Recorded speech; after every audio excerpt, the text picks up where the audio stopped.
strangers, listen to fears. Traded love for a heart attack. Pay the price, now I can't come back. Set the jump, so I jump so high. Now I can't seem to come. Misfits are fighting, hard to desiring. Drummer is rising and I keep on climbing. I'm coming back now, darling. I'm coming back now, darling. I'm coming back now, darling. I'm coming back now, darling.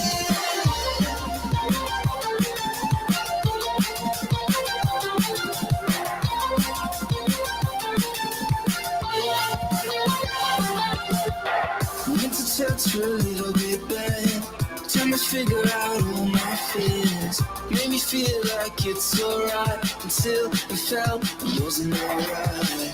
Then the pain got oh so loud. Couldn't really figure it out. Just took my hand and said, oh fuck that. I walked away and haven't looked back. The misfits are fighting, hard to desiring. Drummer is rising and I keep on climbing. I'm coming back now, darling. I'm coming back now, darling. I'm coming back now, darling. I'm coming back now, darling.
The soul crusher, the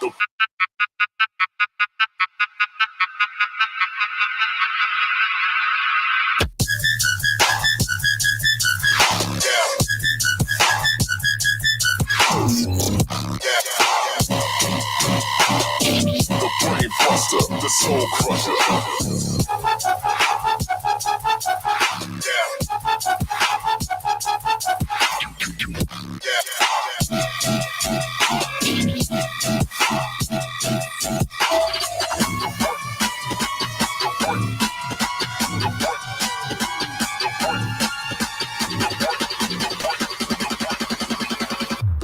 Buster, the soul crusher,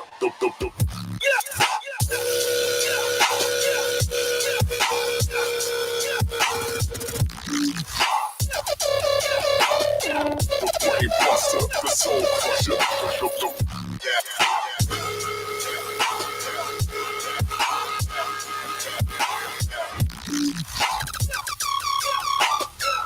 brain buster, the soul crusher.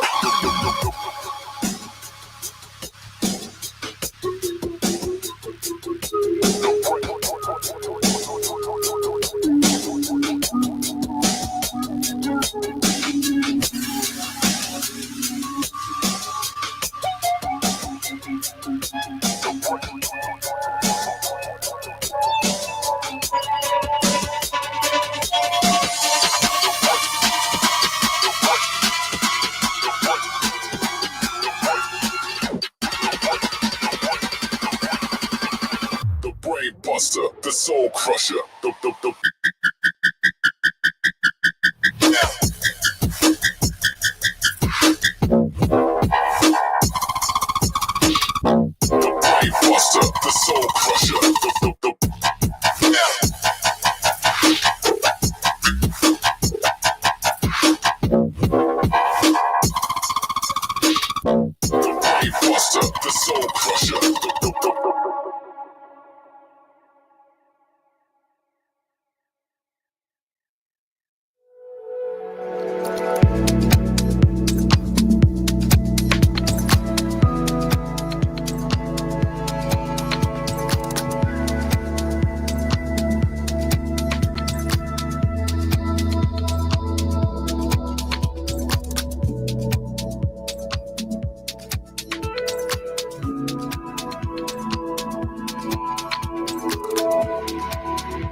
everybody, I was a little afraid for a second. It's mainly because I was like, Graveyard's missing. Gonna have to do this by myself. Wouldn't be the first time, but I mean, it happens. Say Wong, I see you in the chat. What's up, man? So we're gonna go ahead and get this started. Hopefully Graveyard gets in here in a moment. He just texted me and said, sorry, man, dad problems, meaning that he's a dad. So he's a dad and he's in Chicago. So yeah, time difference. All right, ladies and gentlemen, let's get this thing started.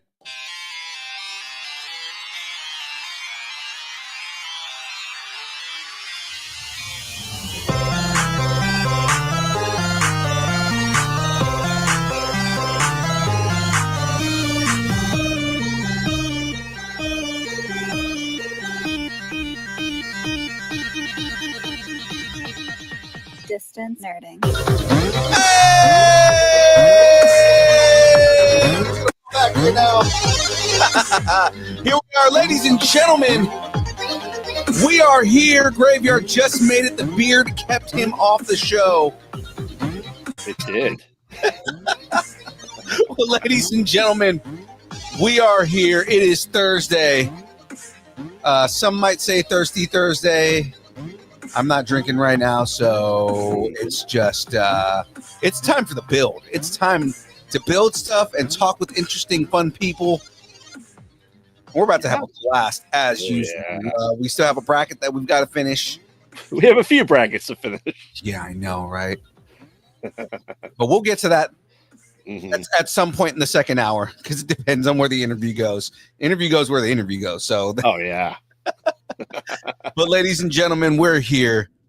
A couple minutes late. I apologize to everybody, but between me working 2 hours away from home today and Graveyard, having small headstones that he had to deal with. They're always so dirty. I just have to clean them just every night. Just crap on all of them. So many jokes I can make right there, but but ladies and gentlemen, we're here and we're ready to do this. So let's jump right into the nitty gritty, everything, all the stuff that you guys normally hear from us. Because ladies and gentlemen, this show, everything we do here is brought to you by the good folks over at Dubby. Oh wait. There we go. It would work if I had the volume turned up. Ladies and gentlemen, Dubby is a brand of energy drinks created to help focus concentration reaction time with no jitters or crash. Dubby contains no maltodextrin, no sugars, no fillers, no artificial colors or dyes. Now, I ask you guys every week, and I know you guys know this, right? Because I know you guys are just listening to me, looking at me saying, why the hell should I drink Dubby over all the things that are out there? I can walk into a store and go and get a competitor. Well, because first and foremost, it's not owned by any of the Paul kids. That's the easy part right there. Oh, yeah. I mean, you guys can see right there. I know. You can see right there. Big Energy Tears is a thing. Ladies and gentlemen, Dubby contains Neurofactor. Neurofactor is a neurotropic derived from the coffee fruit. Neurofactor helps give your brain focus and clarity, while the 150 milligrams of caffeine and 3 essential B vitamins help you stay alert and energized. Find out more about Dubby at www.dubby.gg. Use the code NERDING10 and get 10% off your order. Completely worth it. I bet half the chat actually drinks Dubby. Sandra Betty, Tyler's in the chat right now. We've got a couple other people that have been purchasing some Dubby. I know because I get a notification every time you guys do, and it's great. When anyone buys it or using the code? The thing is that I assume they're buying the actual drink because there's merch you can buy on Dubby, right? Especially for some of the more weeby guys that are out there. They have like waifu like shaker bottles and stuff. Gotta move myself over here. There. I've never seen you do that. But it's a little freaky, man. But ladies and gentlemen, oh yeah. Tater says he's high on Dubby. Pretty sure it's Dub Sludge because that's the only flavor he actually likes drinking. And then it's Sandra, because there's no pickle one yet. Fingers crossed. I 2025 pickle Dubby. I hope there never is. Again, without delaying too much more, 2 pickle things that I've seen in the last like 2 days. 7-Eleven has pickle flavored cheese puffs, and Burger King has fried pickles. So what you're saying is the holiday special of Distance 30, and you're going to have some of that, right? You guys can kiss my ass. I'm not drinking. I hate pickles. I really hate pickles. Anyways, and the tears, Phil. That's right. He likes the blue ras, the big energy tears. And no say Wong, I did not get my 2 in the box yet. I live not by a coast, so yeah. God. Well, with that being said, ladies and gentlemen, let's go ahead and get this intro going. Ladies and gentlemen, today's guest is a writer, producer, director, and is an overall creative force, the creative force behind RPX Media Productions. Ladies and gentlemen, please welcome to the show, Robbie J. Atkinson.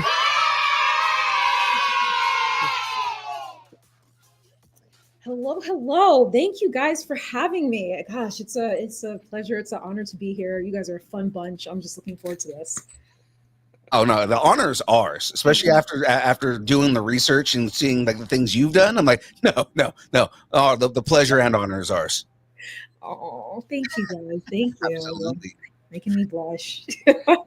Good.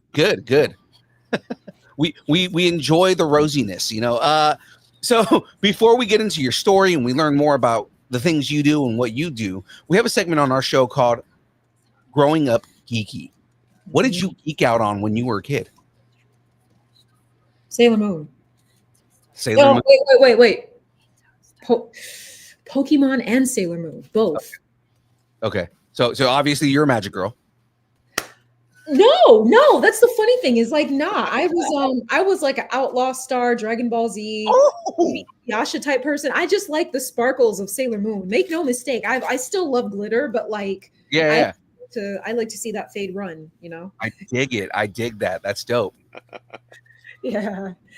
I'm not gonna lie. I watched Sailor Moon a lot when I was a kid too. I gravitated more towards Sailor Mars than I did anybody else. Same. Yeah. And I think it's more so because she had that attitude and she was kind of badass. You know, it's kind of it's the same reason I like Raphael as a kid. Like when you get into Ninja Turtles, it's like, you know, you have that kind of like angsty character. Yeah.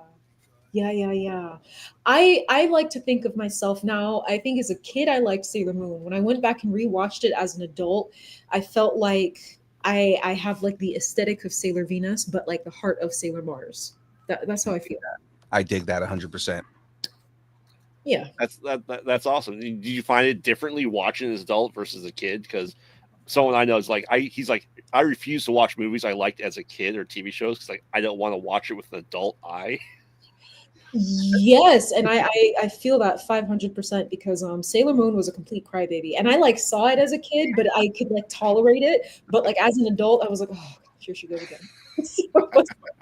Yeah, hence why I drew towards Mars and Venus more, really Mars. So yeah. And see, I think that's why I gravitated towards Mars so much because she was more tolerable. She wasn't somebody that just annoyed me by watching her. Even though Sailor Moon is super OP. So Sailor Moon is awesome. She's powerful, but like, you know, everyone has to have their flaw, and that was her. It's like Inuyasha for me. Like I watch Inuyasha for Sesshomaru. There are a lot of people who are going to hate me for saying that, but I watch Inuyasha for Sesshomaru. Fun fact. Yeah. I mean, you're going to enjoy what you enjoy. So, I mean, like, you know, as far as, because we're going into like now anime culture, we're almost jumping into what we're here to talk about. But I mean, like, as far as like Dragon Ball goes, right? So, you know, everybody wants to say they're big. You know, most people will go like Goku, but who was your favorite character in DBZ? Dragon Ball. Ooh, that's or just Dragon Ball in general. Man, that's one that I haven't watched in a while. That was one I used to watch, I think, on Adult Swim, or maybe not.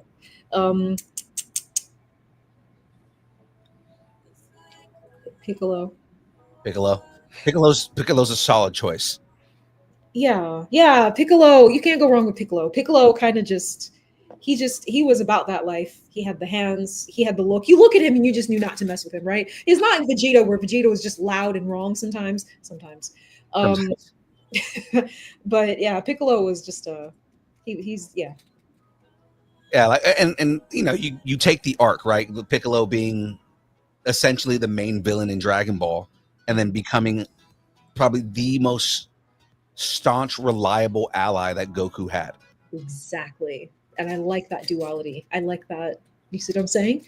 Yeah. And I mean, that eventually Vegeta becomes that too, because like Vegeta is, I think it's the fieriness and kind of like the asshole nature of Vegeta that makes me gravitate towards Vegeta. For some reason, I enjoy watching asshole characters. Interesting. And I think a lot of it is also because I'm, generally not an asshole, so I kind of like live through them. Well, I mean, I think it makes a compelling story because you can compare this to other things too, like Venom, huge villain, but as an ally, as a lethal protector, huge, right? You always like that. You always have that person, the character that becomes a bigger villain that you have to team up with your enemy to take down the greater evil, right? Right. I mean, that's what made Survival of the Fittest so good, because you're having the Brotherhood of Mutants team up with the X-Men to fight Apocalypse. So like it's stuff like that. There's something compelling about those types of stories. Right. It's the redemption arc for the villain, but still a villain regardless. Yeah, because Vegeta's still a dick no matter what. Right.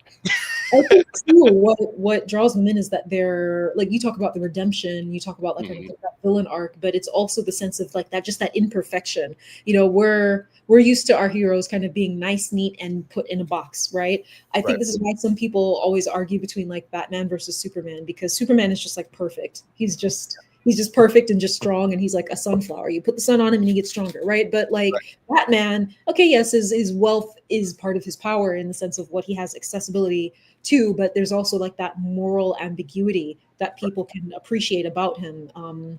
And some of the underlying motivating factors for the character as well. They're not always motivated by simply doing what's right for everyone. Sometimes it's a matter of like, if I let this villain live now, will they come back and bite me in the butt later? Is it better if I just off them now? Those difficult questions, what the character is forced to sacrifice or forced to choose between in terms of those difficult situations and the impact that it has on the audience. I think that's also what draws people in. So I understand. Yeah, and Batman, let's face it, he's one bad, lobster thermidor away from being a bad guy.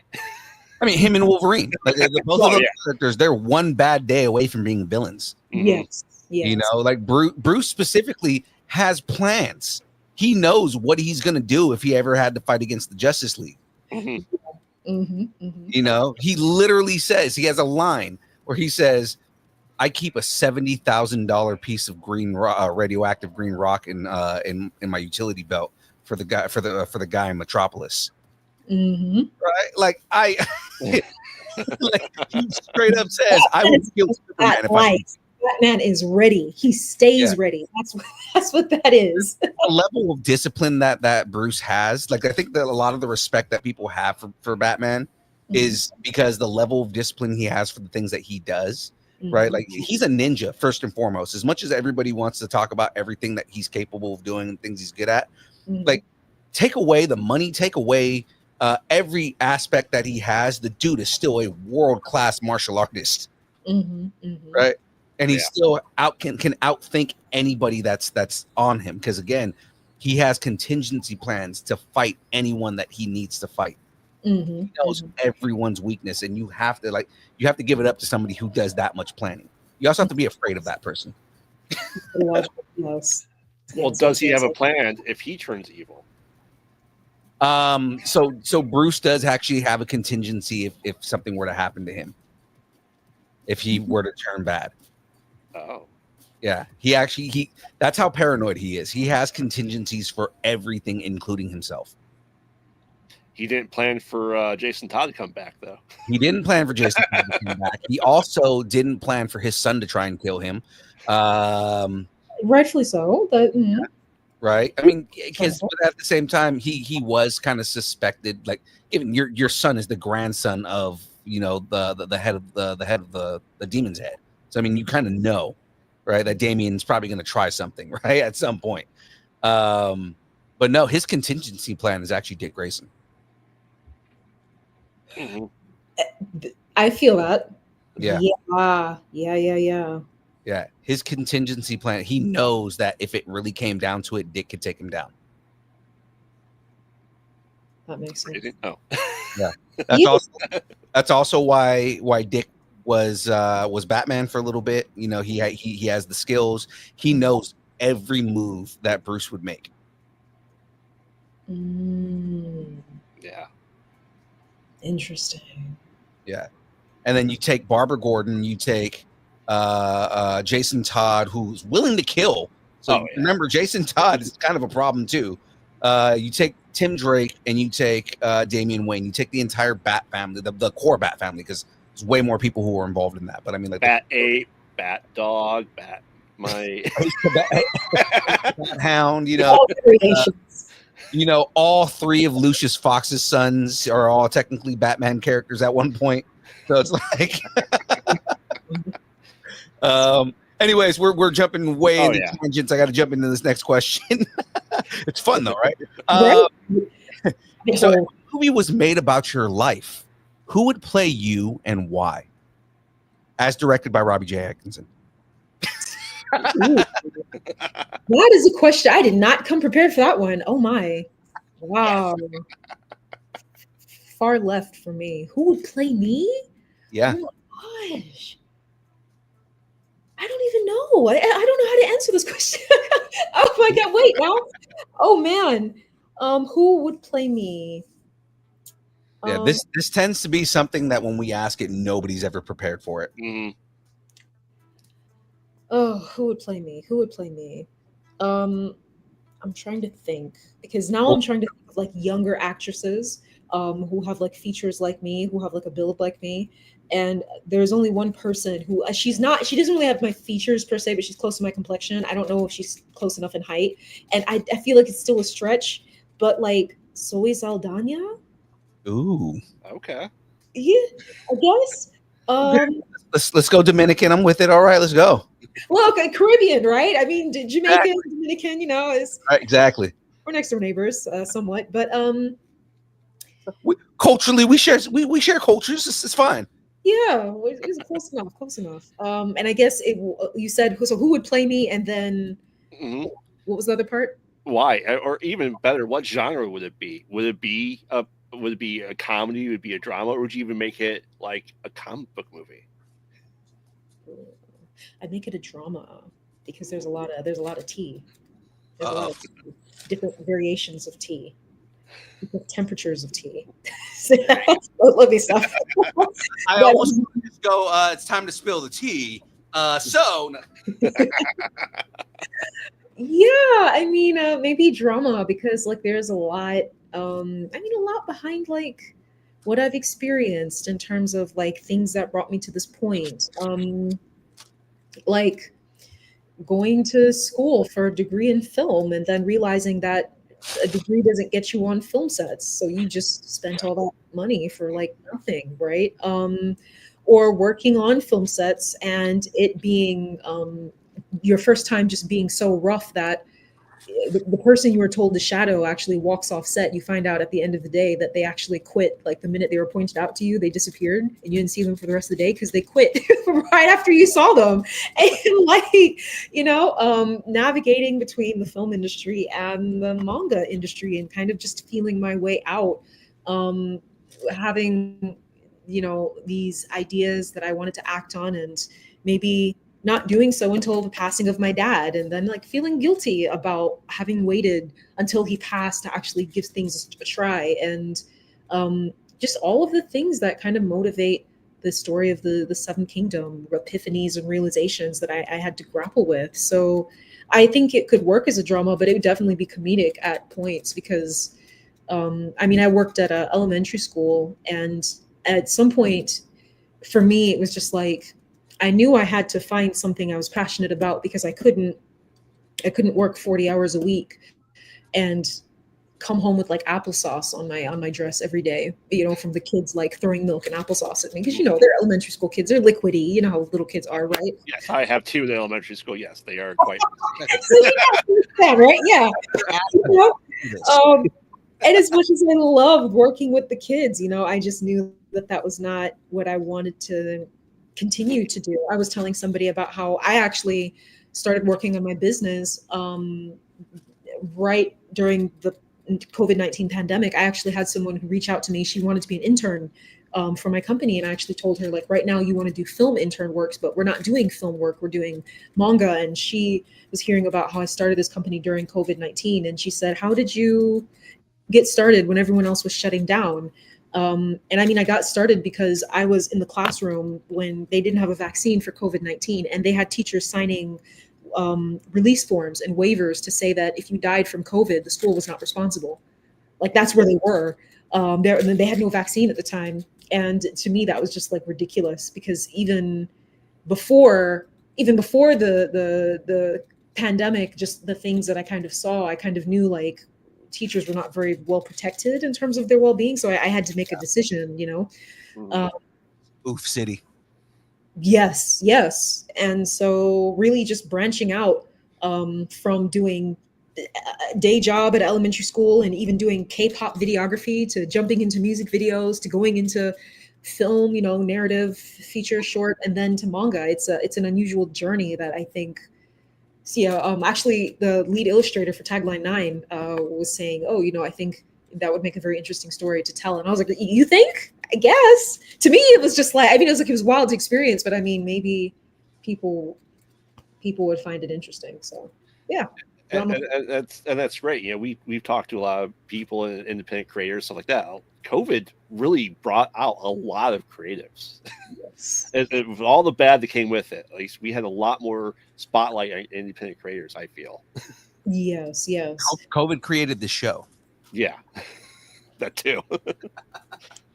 I believe it. The thing is, like, if you could, I think COVID kind of showed people, like, when you couldn't go into your job and you had to sit down at home, you had the shelter in place, you had to think about, what is it that I was once passionate about that I kind of let drop off? And now that I can't really go to work, how can I pick that back up? For a lot of people, that was a thought process that led them to opening and starting their business.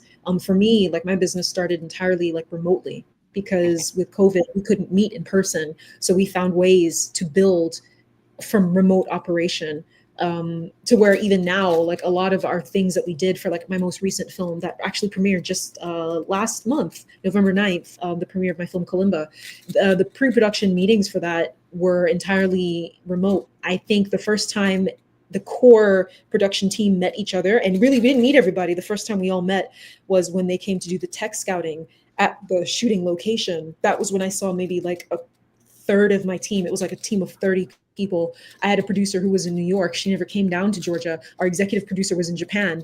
She was not in the country for the filming. So, you kind of just learn to navigate around what was available, and it became just a way of existence for you that just worked. You were able to sustain it. So. And you talk about going to film school, and with what you're doing. So why did you choose manga over all forms of storytelling? Really to challenge myself, because I felt like filmmaking requires a certain level of, really it was to challenge myself to see how I could branch out and bridge the knowledge from film to manga, because it is storytelling still, but it is a very elaborate form of storyboarding, so to speak. But there are still principles that, I was just talking to my lead illustrator, Walla, last night, and they were showing me the panels for like a series like Berserk and for Ajin, and how in some cases less is more. Like Blue Lock, there are some areas where a panel is completely like blank and you just see the character, and that's because you're capturing the emotion. But in film, that would never really be a thing. You would never just have a blank background unless it's a very deliberate and stylistic choice. Every detail in the background, the production design is meticulously thought out, planned, put together. You win awards for things like that, right? And so I wanted to see how I could balance the juxtaposition of typically very physically detail-oriented storytelling and then more abstract, more creative, more imaginative. And really, because it was something that I've always been passionate about. I've always enjoyed anime. I've always enjoyed watching it, breaking it down, analyzing it for thematic elements, and then seeing how different theories and concepts from even film theory apply, because I was a big film theory nerd from when I was in school. So I think it really felt like a natural progression for me. And to me, it's also fun because, with film, you're relegated to budget, but with manga, you're relegated to imagination, and you can go as far as your imagination can take you in terms of the story, the angles, perspective, everything. So Yeah, and that's great. We've talked to a lot of people that worked in film too, and then eventually make comics or manga or visual storytelling because they realize that, as you said, that it's the imagination is there. You don't have the budget to do this grandiose $80 million movie that you want to do, but mhm. you can take it and tell the same story and then tell the emotions with, as you said, the single scene. We can't all be like, Thomas fills a room and just have a blank background for no reason and not explain it. But, the less is more, even black and white with a hint of color, it tells a lot more to storytelling, I feel. Right. I mean, every choice is something Mhm. that entails and details your storytelling and what you're doing.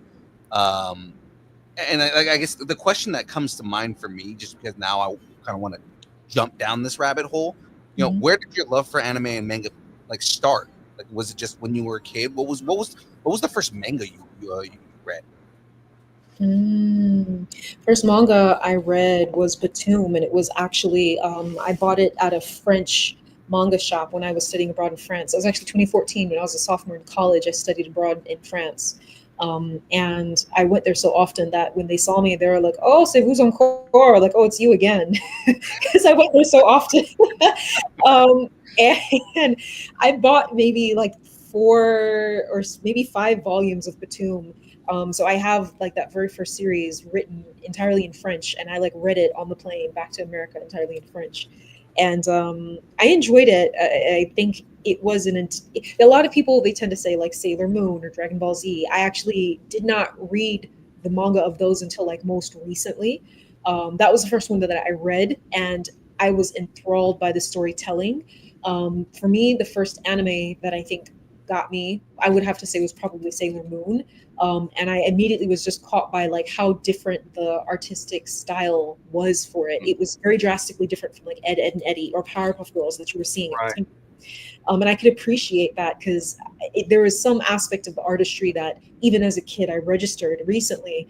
And by recently, I mean a couple years ago, I went to the Sailor Moon Museum in Tokyo. They had one in Roppongi. And when I went, they actually didn't allow you to take pictures. There was an area where you were not allowed to have your camera. Really? And I just happened to be around a group of people where someone was actually a very big Sailor Moon enthusiast and an art fan as well. And they were describing to people in English like the details on the canvas. And when you look at the work that Naoko Takeuchi did, she like painted Sailor Moon. Sometimes she painted her on like a grayish type paper, almost like comic book paper, and she would use like a pen, and then she would go in and spray paint over like lace in the background, and then she would take like white acrylic paint and like splatter it across the canvas to create the sparkle. These are things that you saw in the anime, but you didn't understand the full impact of the artistry until you saw it on a canvas. And it's Mhm. like that all kind of just came together for me as an adult. And I was like, yeah, that's right. It really did register as art for me as a kid, but I couldn't explain why. And I think that's what really drew me to it was just how unique and artistic anime felt in comparison. That's so cool. Thank you. Yeah, yeah. I didn't grow up with manga or really comics. My parents were, don't spend money on things type people. But my Mhm. kids, my oldest girl, she likes manga. She's finally found Pokemon. She's found Glitter Force, Sailor Moon, and all this stuff. And it's interesting for me as an adult to view that stuff for the first time, quite honestly. You Mhm. and I can see why there's a huge draw to a lot of things. And I've had conversations with people with one of my co-hosts about horror movies and animated horror movies, right? And it's just interesting. That's a different storytelling with Mhm. you, like even Yes. and I see. As you say that, I'm immediately thinking of Junji Ito, which I like recently found out about him. Like I would say maybe earlier this year, someone invited me to like a wedding, and I was at the wedding, and one of the guys at the table was like, "Oh yeah, Junji Ito is like a popular horror manga anime creator," and I was like, "Really?" Which is funny because I think my understanding is that like him and Hayao Miyazaki are often paired together, and in terms of personality, Hayao Miyazaki's personality matches with Junji Ito's art style, and then vice versa more. Like people would know that this flowery, bright man creates this horror genre manga and anime. But yes, I second that motion. Yeah, it like I said, it's just a way to it's a way for artists to tell their stories, writers and creators to tell their stories, because as you said, happily bubbly person draws the darkest stuff possible, and you see someone. Yeah, obviously I look like me, and yeah, I'm in horror. And I love horror, but people are like, "Oh, you like, let's say for some reason I like, Sleepless in Seattle," but you would never expect it. But it's just you never can tell based on people's personality because it's the artist. They're telling the story. Right. Yeah. This is also me learning this for the first time. You like Sleepless in Seattle? That's so adorable. No, that was one of the scariest movies of all time.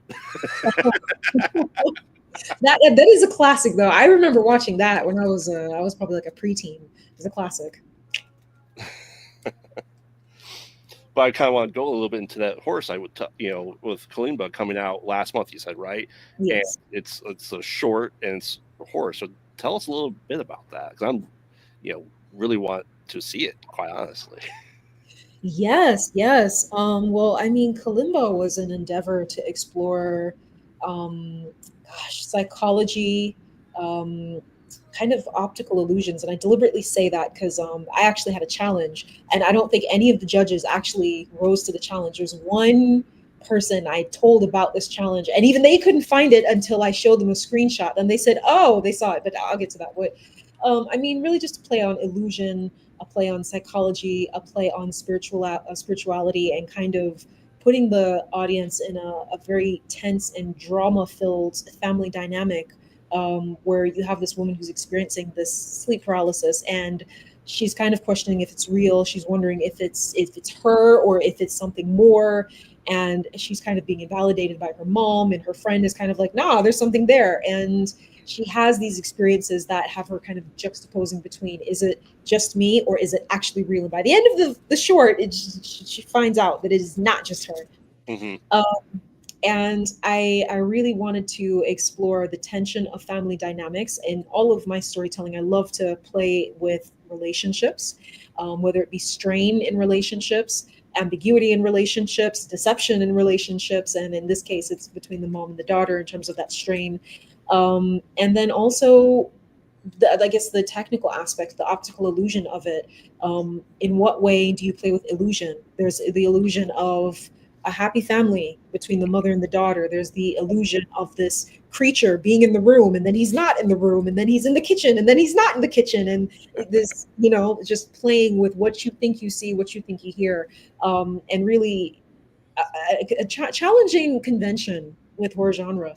You sometimes you watch horror films as someone who grew up on horror genre films, like from a childhood, which was traumatizing, but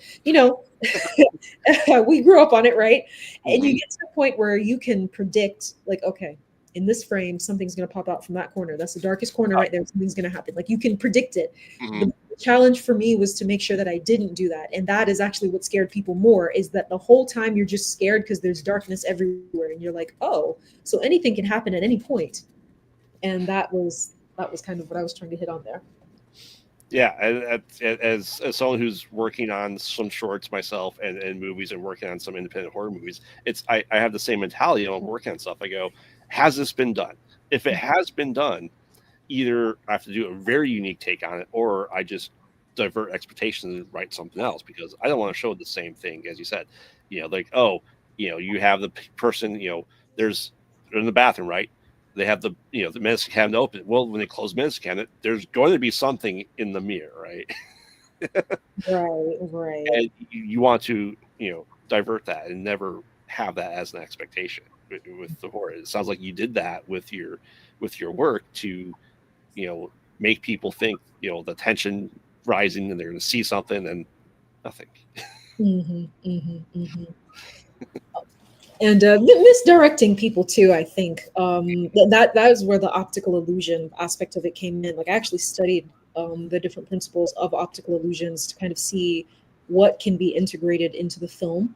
And have we seen that before, like you said? But if we have, how has it been used, and how can we kind of change around that use?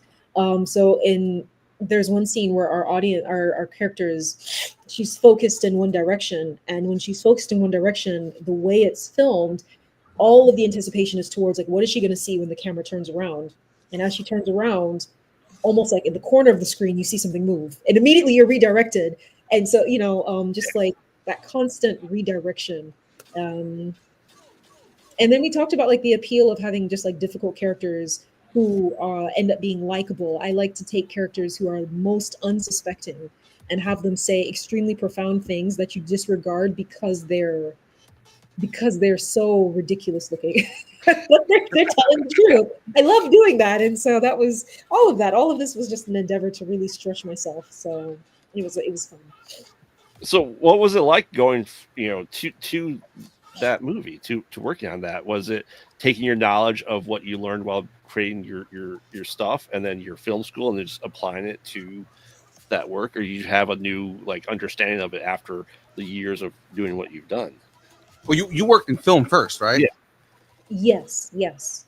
Um, Gosh, I would say, see, the thing is, I would say I took the film theory knowledge Hmm. and immediately wanted to make sure that there was no superficiality to the film itself. Like it wasn't just scares. There were layers to it that you could unpack. And so that was like the first thing I think I took from my schooling. But I would say that in terms of certain, even like mise en scène and some of the cinematography, because the DP that worked with me for Kalimba has been working with me for years for previous projects, including the music videos that we did. And a lot of our music videos were always very like, they had a lot of darkness, a lot of contrast in colors.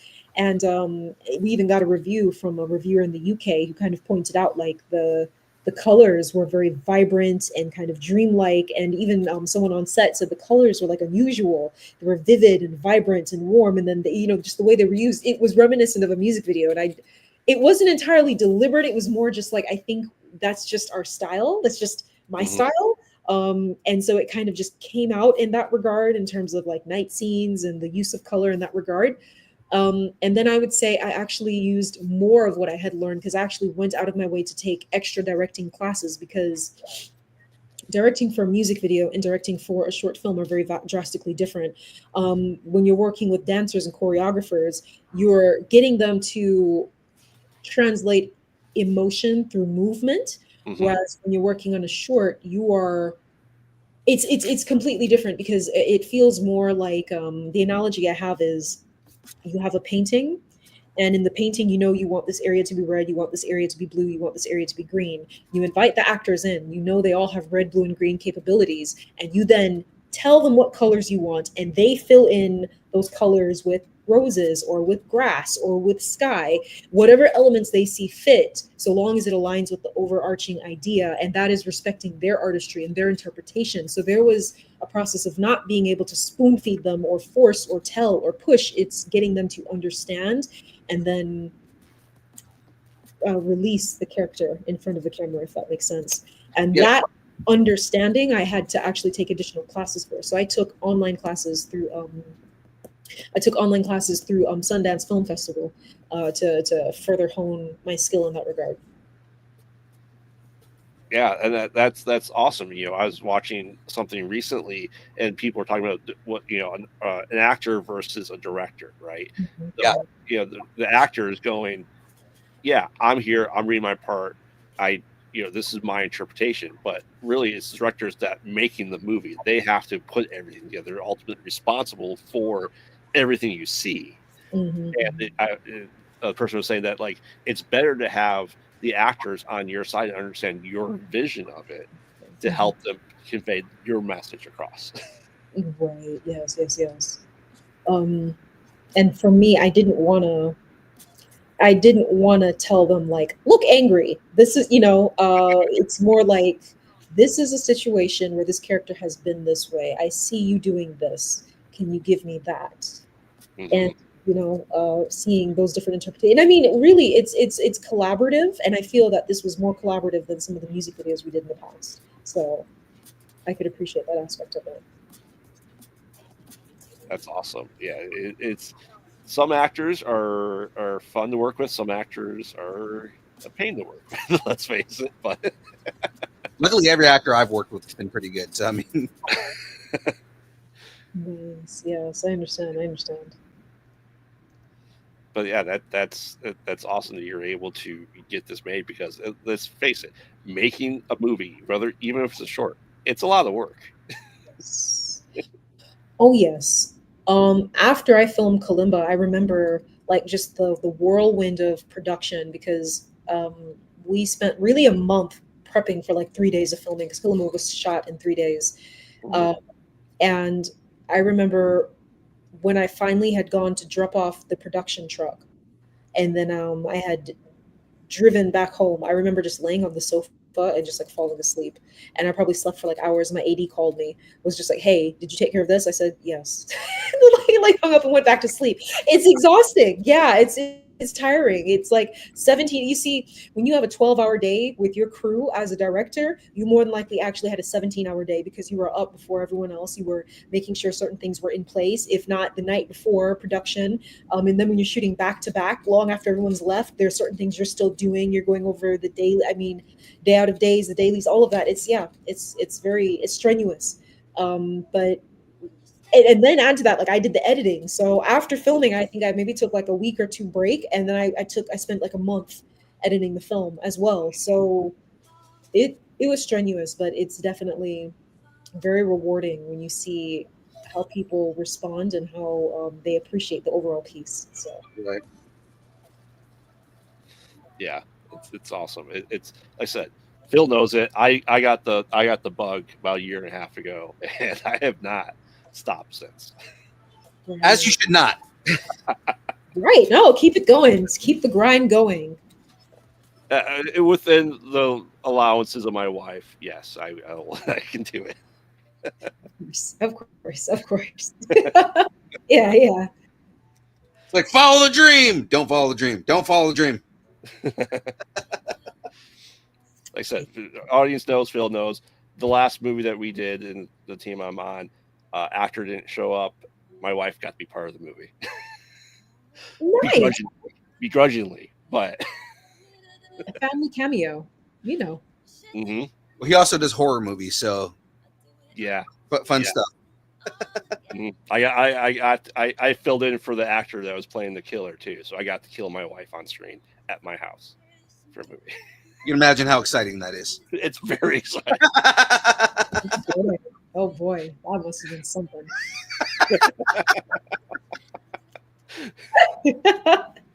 Mm-hmm. I joke. She got paid more for the movie than I did, so yeah. Okay, a plus. She said, at least the burner was worth it. Yes. Oh, I mean, it's my money that paid her. Like it's money that would have been hers anyways. Correct. Yes. See. No, I was going to say, so, I mean, you've been extremely active in the creative world, from various roles in the filmmaking industry to writing insanely intricate stories, which we're going to get into here in a moment. I mean, we've already talked about one of them. We talked about Kalimba. What's been your favorite role, and why is it being a PA?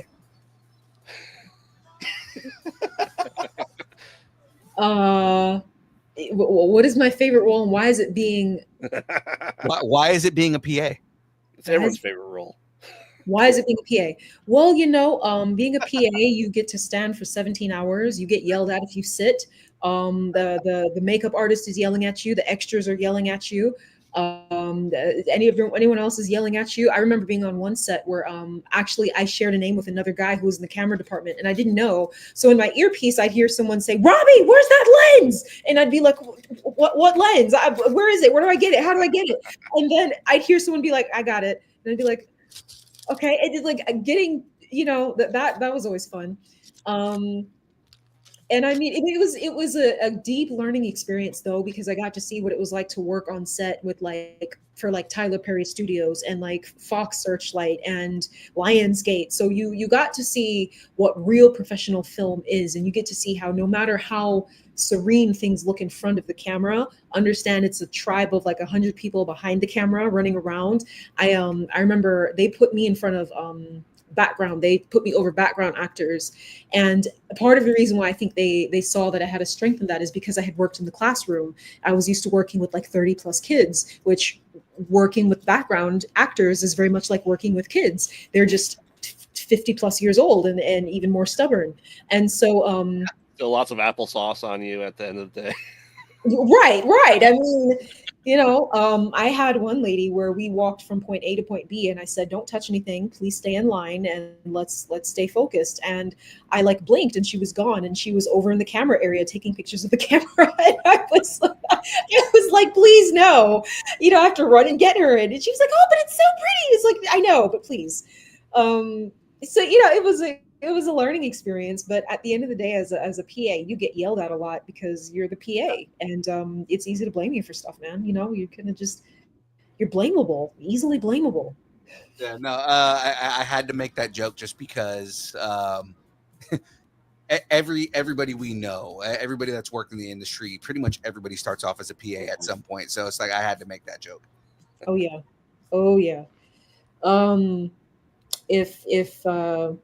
If you don't have someone yelling at you, did you really have a PA experience? Right.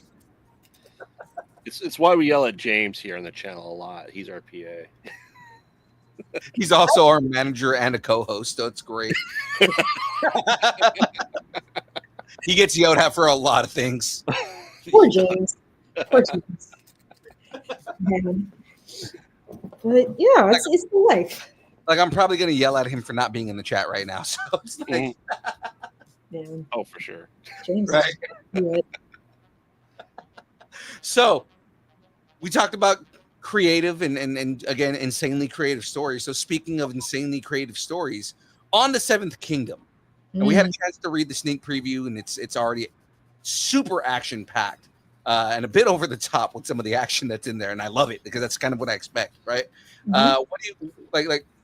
What you expect from manga, and in my head, I'm already seeing the flow of like an anime, like this becoming an anime. Are there plans to eventually have it adapted, or is that kind of like a hope? Or Well, that's an interesting question to ask me, because for me, this is technically speaking like chapter 1 that we're working on right now.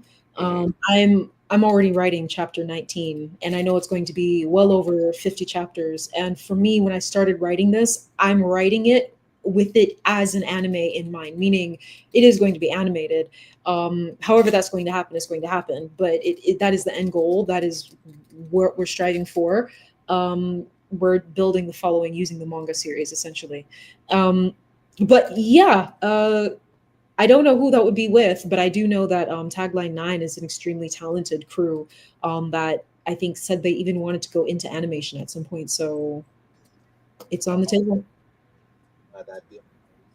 again, I loved watching the action. I loved just kind of like almost like the Terminator-esque care, like the bartender, and just pulling the gun out, and it's just like, whoa, didn't see that coming. Holy crap. And then what I love is like she's very gritty in the way that she fights, and I appreciate that in any fight scene. Like I hate when I go into something and it's just for lack of a better example, it's Goku. He wins at everything. He he's everybody's waiting for him so he could beat the crap out of whoever's there.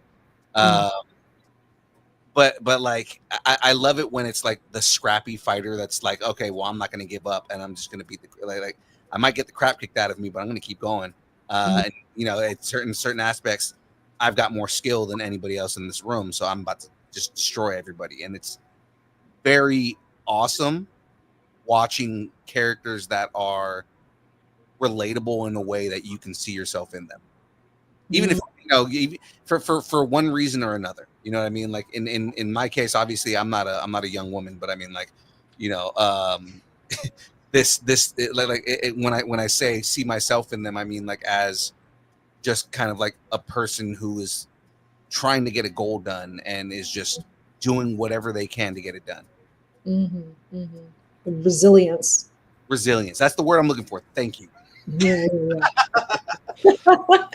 Yeah. Well, I mean, that in a way, I kind of wrote this, and this is a conversation I had with Walla, the main illustrator here. We were talking about whether or not this constitutes as a shonen or a seinen, which I understand now why it would be considered a seinen. But I wrote it kind of with like the grit and the intensity of it being like a shonen, in the sense of like you have this really stubborn character who does not give up, and because this character, her name is Clarabelle, because she's sheltered and still has a lot to learn, she's gonna get tossed around. The people are not gonna hold punches. She's gonna have to learn how to take a hit or to get so fast that they can't land the hit, right?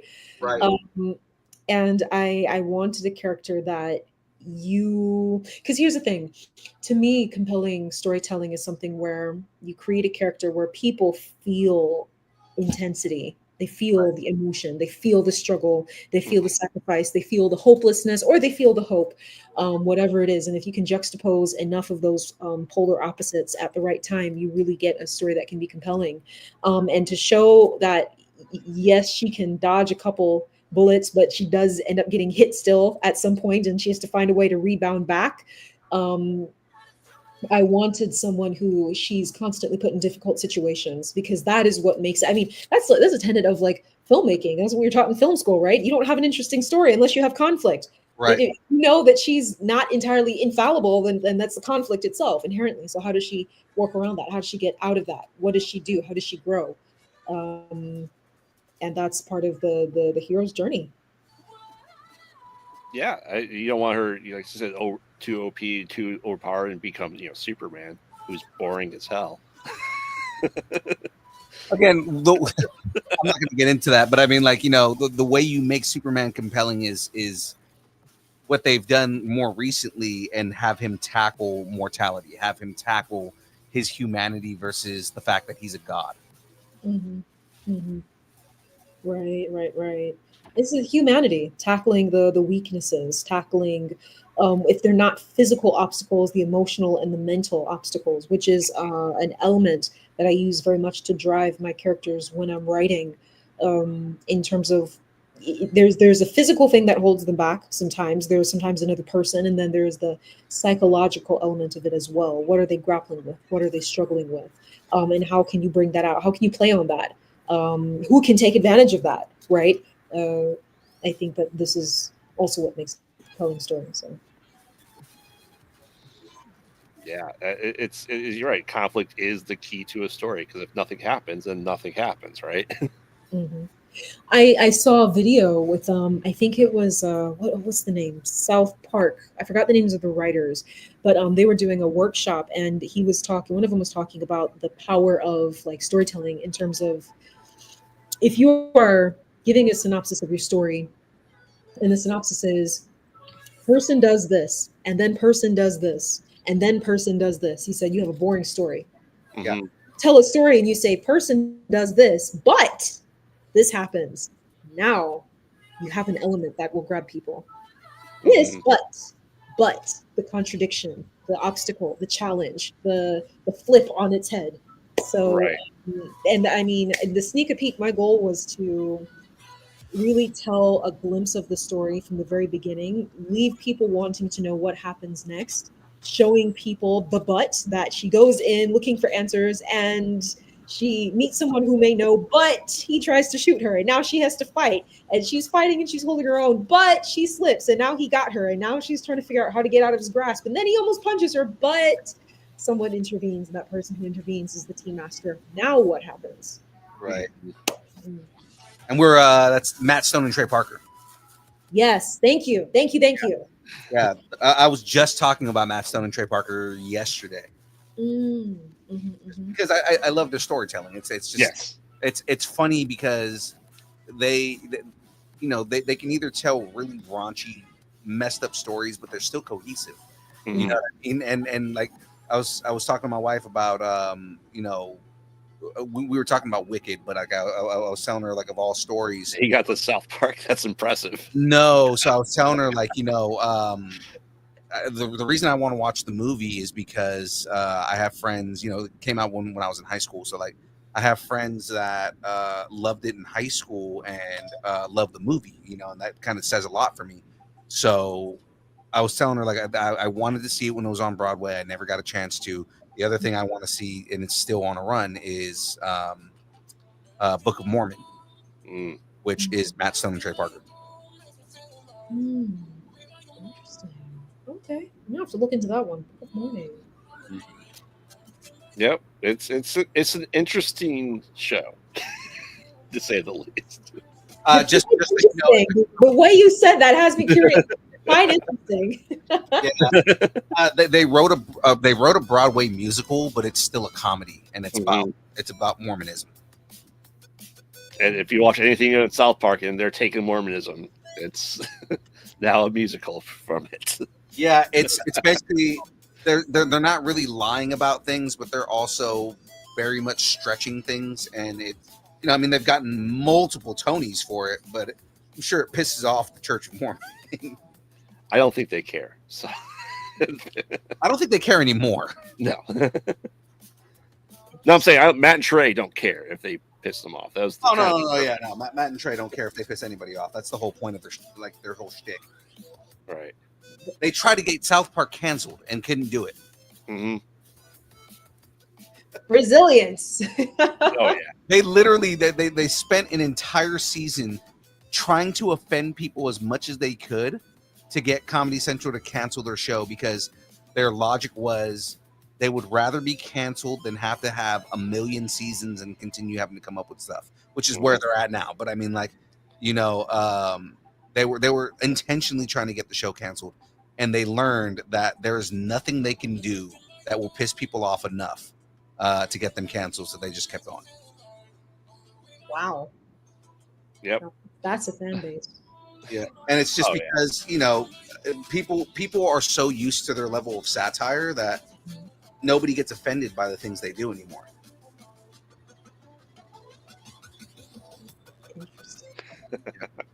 It is very interesting. Anyways, so going back to Seventh Kingdom. So how was your experience working with Tagline? We've talked about Tagline a couple of times. Was it difficult collaborating with an artist, a group of artists based in the UK, or what was the expectation versus reality during the collaboration? It has not been difficult at all because, like I said, with RPX, like when we first started, we started remote. So this was just an extension of like what we've already been doing in the sense of how we've been operating. I think that Tagline 9 is also just like extremely talented. It's like they read your mind. It's creepy. So it's been fun because the Tagline, especially the two illustrators I work most closely with, Walla and Ali, like they enjoy being challenged. There's some people who, when you tell them to draw something they've never done before, or you give them like enough detail for them to understand what you're trying to do, but you still are reaching beyond what they've really done before. Some people will get frustrated and they'll kind of be like, I don't know if this will look good. They get uncomfortable, they fidget, they take their, whereas Walla and Ali, they love it. They eat it up. They're just like, oh, this was so hard. It was so fun. It's like, good. Yeah. I mean, they love a challenge. They thrive on it. They grow on it. And I mean, we challenge each other. Because Walla will send me inspirational panels from like Ajin or from Berserk, and we'll say, I want to aim for this, and I think that we can do that. And I'm now looking at it as a filmmaker, like, okay, I see how this makes sense, and this kind of aligns with filmmaking and storytelling, but I see there are things I'm gonna have to learn. So okay, I'm gonna have to learn here and there. But I mean, in terms of expectation, oftentimes they have exceeded my expectations because I, as a filmmaker who's used to using cameras and being very much rooted in realism, forget that imagination can very much influence the very perspective by which a panel is framed. And so extreme perspectives is a thing, and you can have a character pointing kind of at the fourth wall and their finger is like this big and their body's like over here. You couldn't do that really with like a camera lens, or maybe you could, but it would cost you an extra $20,000 to do it. Right. And so sometimes I've asked for things, and Walla will integrate what I asked for, and sometimes they'll change it a little bit, and we'll kind of go back and forth. And I think we have such a respect for one another's vision that, like, if I insist on something, Walla's like, you know what? No, that makes sense. I like that. I get it. Or if Walla insists on something, I'm like, okay, no, I see what you're saying. And so it's just been a very synergistic relationship in terms of how we operate. We just complement each other. So it's been great for me. And I think it's been great for them too. So. Yeah, that's so cool. Yeah. Do you ever do like your little storyboards with them, or do you kind of write it into what you send over for what they're drawing? Right. Mhm. You know, do you say I want this blank panel with just the character and nothing else, like Mm. written out? I write a full-on script. Now, there's actually Final Draft actually has a format where you can write a script for comic books. I've never used that. I've written the script like you're writing for like a short film or a feature film. And basically, what I did is after I wrote it, I sent it to Tagline, and they read it, and they planned out the scenes. And now I know there's certain scenes that I want a certain way. There are certain panels that I want a certain spread or a certain angle, whatever that is. But for the most part, really, they pick out the pacing, they dictate like the page pull because they are the experts in that aspect. Like, I know how to make it cinematic, they know how to make it compelling according to best practices and industry standards for manga. Um, and so that's kind of how we work, in the sense of, like, I give them the detail in the script, and they've said that they enjoy working with me because the script and the way I write enough detail for them to know exactly what's supposed to be in there. Apparently, they work with people who said "man standing at desk," and they were like, Oh "What?" wow. They were like, "What are we supposed to do with that?" So, like, I will describe the man, his outfit, his demeanor. You don't have to put like a whole paragraph, but I did give just enough for them to know, and they appreciate that. So.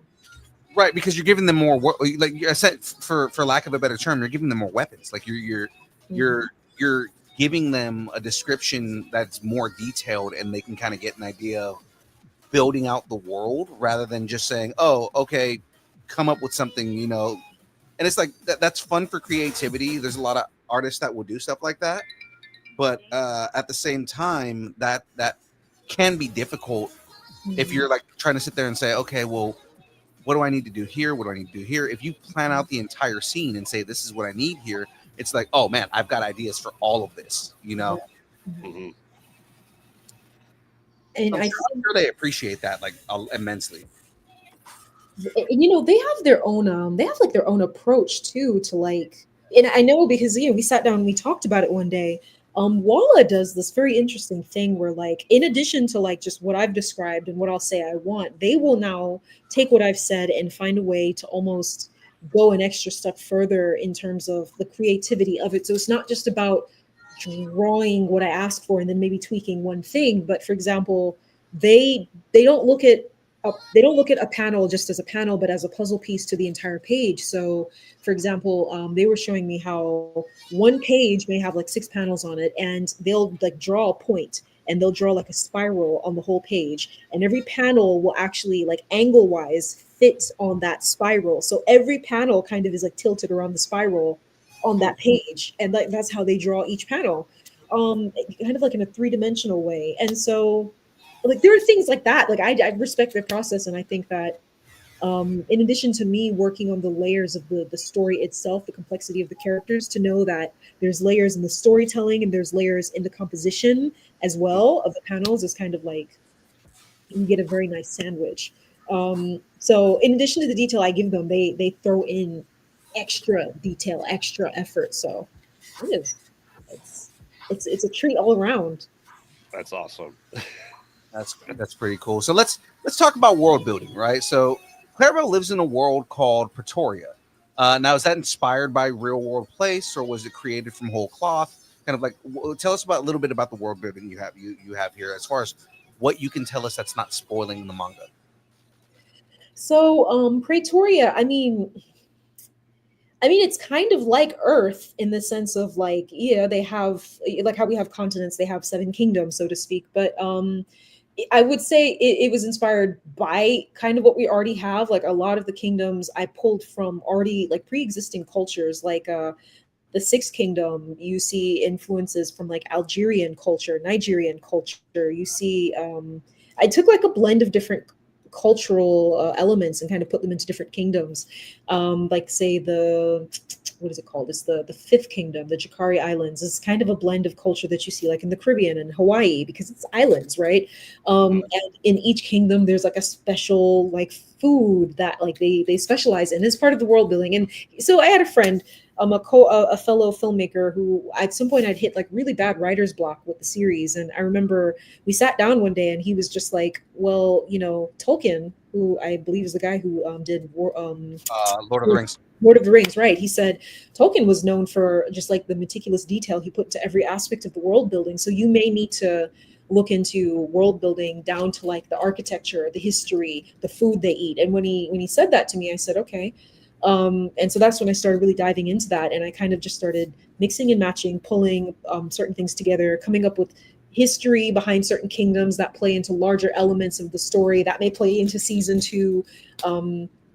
And I mean, we really have a world where you have major and minor kingdoms. You have kingdoms that are a little bit more in sync with nature, and by in sync, I mean they're a little bit more primitive, so to speak. But they have nature, they have food, they have a better sense of community. There's more cordiality, and then there's the major kingdoms where it's a little bit more barbaric. They're a little bit rougher. There's more of a cyberpunk aesthetic. You have the juxtaposition of solar punk and cyberpunk aesthetics, and I mean, our main character is navigating across all of this, having lived a sheltered life.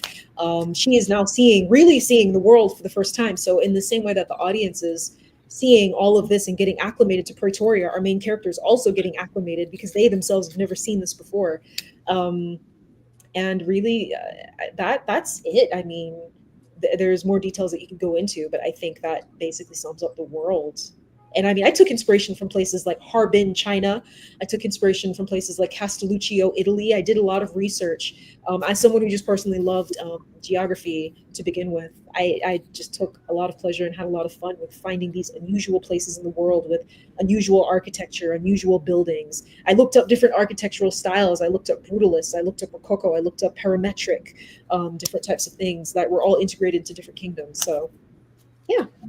I feel like that's really cool because like my next question that I was going to ask you is like, as far as the time periods go, is the world a mix between like classic and modern? Because like it kind of feels steampunk in the story that you're telling at that moment, like Modern Weapon, but I mean like a lot of it is very steampunky because it feels kind of like old world with new elements. Or is it like generally modern, or is it like a historical setting with modern things peppered in? Kind of like I don't know if you know, everybody's seen this, but like if you've ever seen Afro Samurai, how it's like very feudal Japan, but there's a lot of modern elements to it. Mm-hmm. You know, kind of like, is it that kind of thing that's going on, or? I would say it's modern, but because some of the kingdoms are poorer than others, they have like kind of older technology. And as you get closer to the Seventh Kingdom, which is in fact the strongest and the most advanced kingdom, then you start to really see like cyberpunk, cyber prep, really futuristic things, and you really start to get a feel for how futuristic and advanced this world really is. And then you start learning about the social dynamics and why that disparity exists, why one kingdom is more advanced than the others, and how that influences the way they treat the other kingdoms, and so on and so forth. It's awesome. That just makes me want to read it even more. It was already fun, you know, and kind of like the way that the world was kind of set up.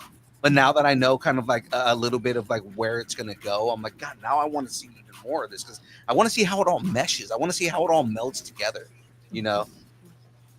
Oh, yeah. Well, I mean, I'm looking forward to showing people just because, like I said, I put a lot of time into the world building. I went on Milanote and I like built out like images, aesthetics, pictures, color palette, everything for the different areas, and kind of just seeing it all come to life and fruition. And even down to, and so unfortunately I don't have the picture in my background here, but like you see these two characters to my side, they're actually part of a group of it's like a group of soldiers, so to speak, who are each representative of each kingdom, and each soldier had like a certain aesthetic to even like their combat suit that very much was reminiscent of the kingdom that they came from. So on our secret page, you actually can get a glimpse of that. But right now, you can't really see it anywhere. Anime Week in Atlanta, I will have posters of these guys in their combat suits from when they were younger, because there's going to be a total of 7 of them that Clarabelle has to find as she goes against the Seventh Kingdom. So, yeah, you're going to get to see more and more of that.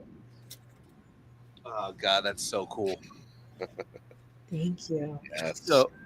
So with that being said, we do have to start wrapping up. We have some wrap up questions here, but again, I am 100% in on this and can't wait to see more. So I've got some questions for you here. I'm probably going to ask you one of the hardest questions you've ever been asked in your life. Are you ready for this? All right, I'm ready. All right. What is your favorite kind of taco? So this is not a hard question because I don't really eat tacos.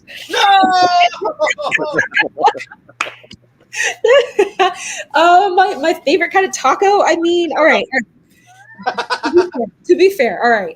I did have a taco. It was years ago, and this was good. This taco was really good, but I don't eat tacos often. If you'd asked me pizza, you would have gotten an answer because I love me pizza. I love me some pizza.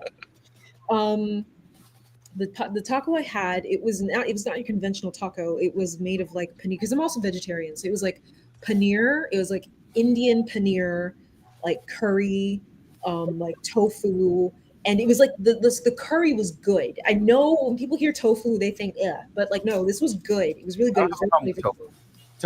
Tofu can taste like anything you season it as. So I don't have a problem with tofu at all. Okay, so you see, most people like don't know how to cook tofu. So when I say tofu, they think, bland. But you understand. You understand. So I love tofu and pad thai. It's fantastic. Yes, yeah, curry and coconut. Oh man. Oh, so. Yeah. Oh man. But yeah, I had a paneer tofu taco with curry, and I think it might have had like maybe parsley or cilantro, but one of the two. But it was good. With cheese or something. All right, I'll let you pass. I'll let you pass because that's fine. It's all right. So, what's some advice you might have for anybody trying to get into the industry? Any of the industries that you've worked in, whether it be film or trying to write. I don't want to say just comics, but like manga comics, just write in general. What's some advice you might have for somebody just trying to get into any particular industry?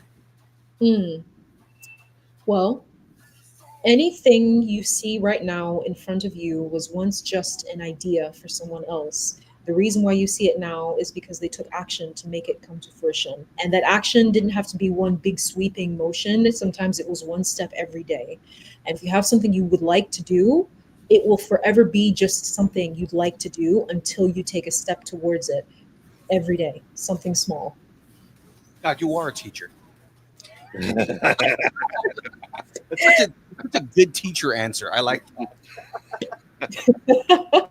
Thank you. Yeah, but I mean, it's the truth because, like, yeah, I was just talking to a friend actually earlier today, and I was looking back on the progress of the Seven Kingdom, like the Instagram page, just the page alone, or even our TikTok account, because we started that in like March of this year, and when I knew nothing about TikTok, and now we're almost at 1,000 followers, and I like open the app and I see people find us. I'm like, how did you find us? Like we've been posted in like a week, but it just took like persistence. It took persistence and a willingness to kind of struggle and be bad at it and learn and grow. And sometimes you don't have to struggle. Sometimes you just have to look at what other people are doing and say, okay, so maybe I can learn a little bit from them.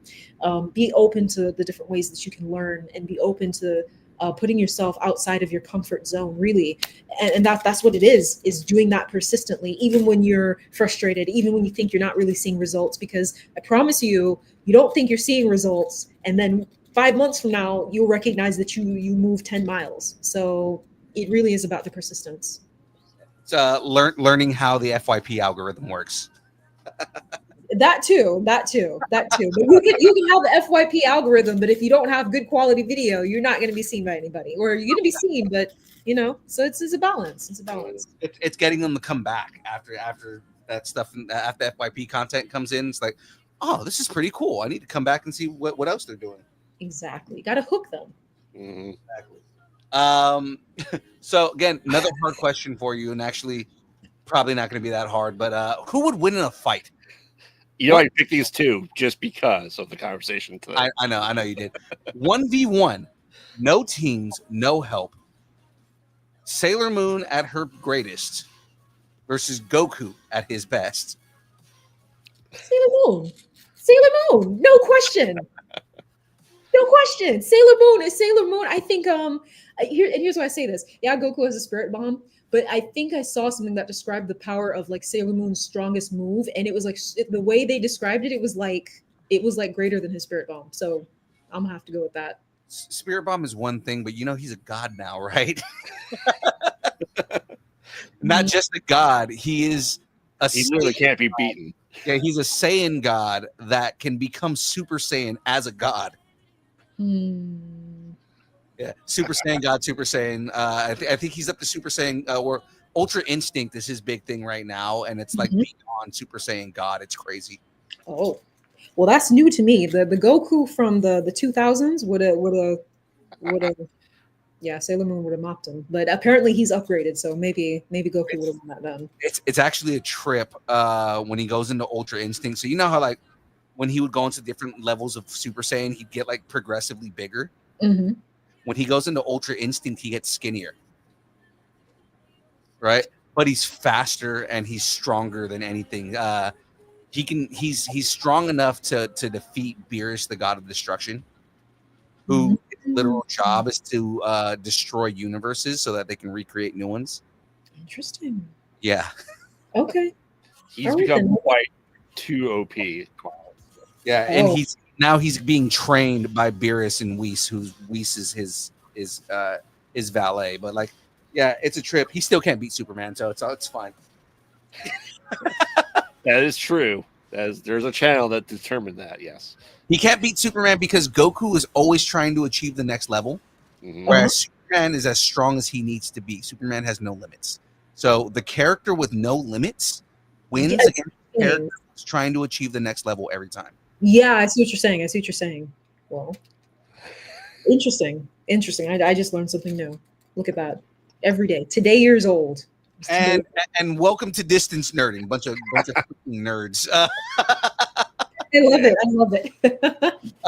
So what's next for you? Do you have any events coming up? Any showcases?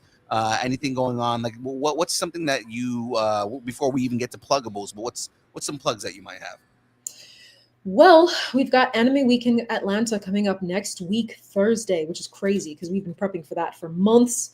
And that's going to be from December 12th to December 15th at the Georgia World Congress Center in Atlanta.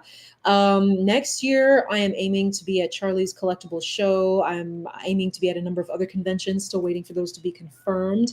But we're also maybe at an event called Controllerize, which is another Atlanta-based event. Mostly AWA. So I'm hoping people can come on out and support. I'd love to see them. And I mean, if they do come out, they're going to get to see a number of character reveals, including Clarabelle in her combat suit, the Seer, this guy in his combat suit, this guy in his combat suit, in addition to two other characters revealed from upcoming chapters. Actually, one of them just finished yesterday, and I saw the sketch for the last one today. So we've got a number of goodies there for people, and some just limited edition posters, things that you're really not going to get anywhere else, more so seasonal. So yeah, we've got a lot of good stuff coming up. Nice. Were you guys at ShowCon at all? Yes, I was a panelist at ShowCon, and that was fun because Bob is a fun guy. Bob wanted us to be there so bad, and we couldn't.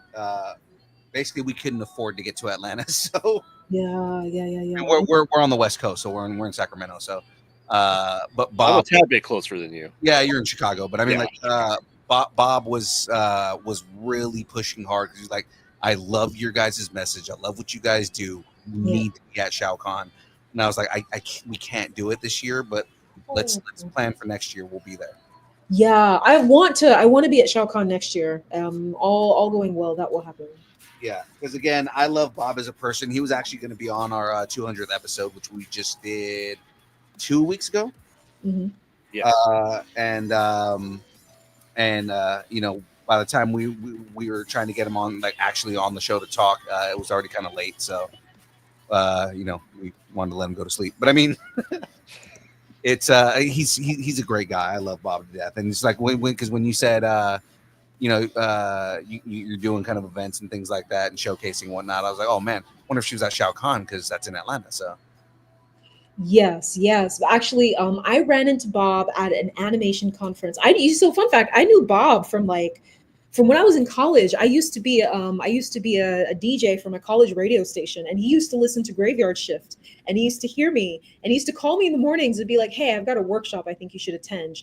And of course, Graveyard Shift, a lot of people prank call you. So he'd call me and be like, "Hey, I'm a voice actor for like Dragon Ball Z. You should come to my workshop." And I'd be like, click, because I didn't believe him. I thought he was a prank caller.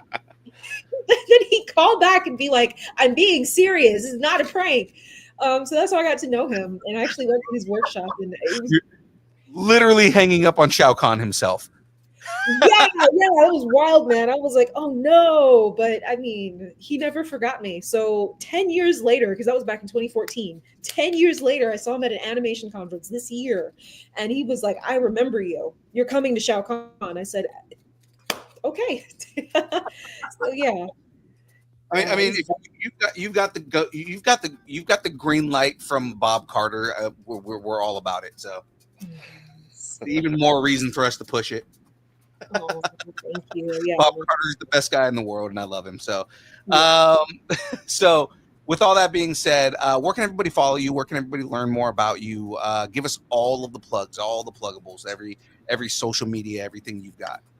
Yes. So on Instagram, if people go to _7th_kingdom, they can find our page. If they go to TikTok and just type at the 7th Kingdom, #7 Kingdom, no underscores, they'll find us there. They can go to our official website, rpxmediaproduction.com/the 7th Kingdom, to stay updated on when our pre-order windows will open up. Anytime we have events, whenever we have anything lined up, they can keep tabs on our schedule. They can see a preview to our first chapter there as well. They can also see whenever we do collabs with influencers, or whenever we get feedback on the series, we have an interactive wall there that they can play around with.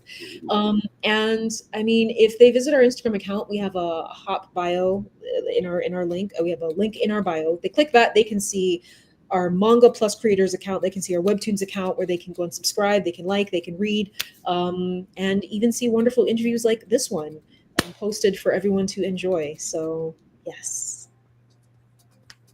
Amazing. Well, thank you so much for coming on the show, Robbie. We enjoyed the conversation. We enjoyed talking about your projects and everything that you've done. Up to you, because I know you are 3 hours ahead of at least me over here. We've got about 30 minutes left on the show. We're going to be finishing up some brackets here with the chat. So if you would like to stay, by all means, you are more than welcome. If you've got to go, then we're not offended. Okay. Yeah, I gotta go. Once you hit 30, when you hit like 10:30 p.m., it's like just you feel the fatigue. You feel it. Yeah. So I'm 40. Yeah, I'm 37. Graveyard's 40. We get it. Yeah. Thank you. You understand. But I mean, honestly though, this was so fun. Thank you guys so much for having me. I really appreciate it. This was a lot of fun, and I'm just looking forward to everything else that you guys do. You guys are a fun bunch. Thank you so much. Awesome. We appreciate that as you. well. Anytime you want to come back on the show, just let us know, and we're more than happy to have more conversations and more fun and talk about more of 7th Kingdom, and we'll just nerd out on everything. Absolutely. Challenge accepted. We will be in touch. I appreciate it. All right. Well, you have a good rest of your night. Thank you. You too. Bye. All right. Bye. All right, Phil. So much fun, man. I can't wait to read more of that book, man. That book was so good. Yeah, it sounds like I need to get into manga, is what you're saying. I mean, I've been on and off into manga for like years. It's just like, I'll jump off.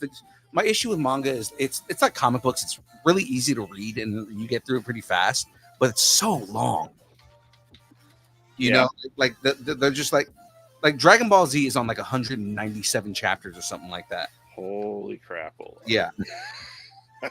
That's the other thing, is a lot of people don't realize Dragon Ball is a manga, right? So like, oh yeah, like Dragon Ball Super right now, people are like, oh, what's gonna happen with Dragon Ball Daima and Dragon Ball Super? Like, they're gonna go on for a while because the manga is still like going. He left a lot of stuff. Mm-hmm. You know, so it's not like they're going away anytime soon because they're still getting through all of his manga that he left before he died. But it's like at the same time, you know, like yeah, there's a lot. Right. All right. So the next question is for the bracket. Do we want to continue the fantasy bracket because we've only done 3 of them, or do we want to get into the Christmas holiday movie bracket? Chat for those of you who are here. Let me check. Let's check Instagram and see if anybody on Instagram saying anything here. Nope, we've got a lot of people on Instagram, but nobody's saying anything. So, well, Daylong and Sandra, let us know if you want Christmas movie bracket or continue the fantasy. I personally think we should do Christmas bracket and then come back to fantasy after the holidays. Okay, I actually like that idea. As long as we get back to it. Yeah, no, I mean, because that's kind of why I wanted to get into this, is I wanted to finish it before we move on to the next one. Mm-hmm. But I said we're only 3 deep into it, so yeah. All right. Well, then we'll do the holiday Christmas movie bracket. Now, if your favorite Hallmark movie is not on here, I'll let you know there's none.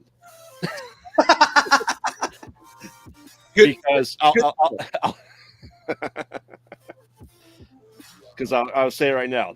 You have Lacey Chatterbear as a woman who doesn't like Christmas, and then there's a hunky guy that likes Christmas, and she ends up with him. Boom, Hallmark the past 10 years. Hey, just to throw it out there, Lacey Chabert is still pretty hot. I don't disagree. All right, so Say Wong said fantasy, but if I have to suffer through Christmas, everyone else does too. Remember, he doesn't actually like Christmas. No. Not in the slightest. But I think I put together a decent list here of different genres and everything else. So we'll talk the number 1 right here. You ready for this? Yeah.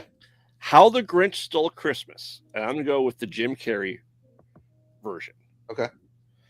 Versus Fred Claus. Oh, Fred Claus. How the Grinch Stole Christmas for sure. That's still a movie I watch every year. Really? It's so bad it's good.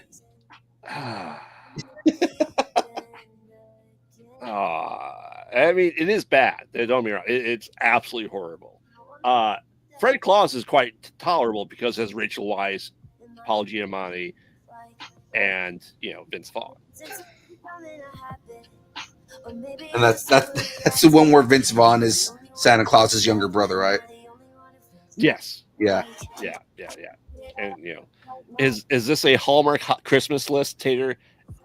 I don't have a bracket that makes me do 180 of them a year, unfortunately.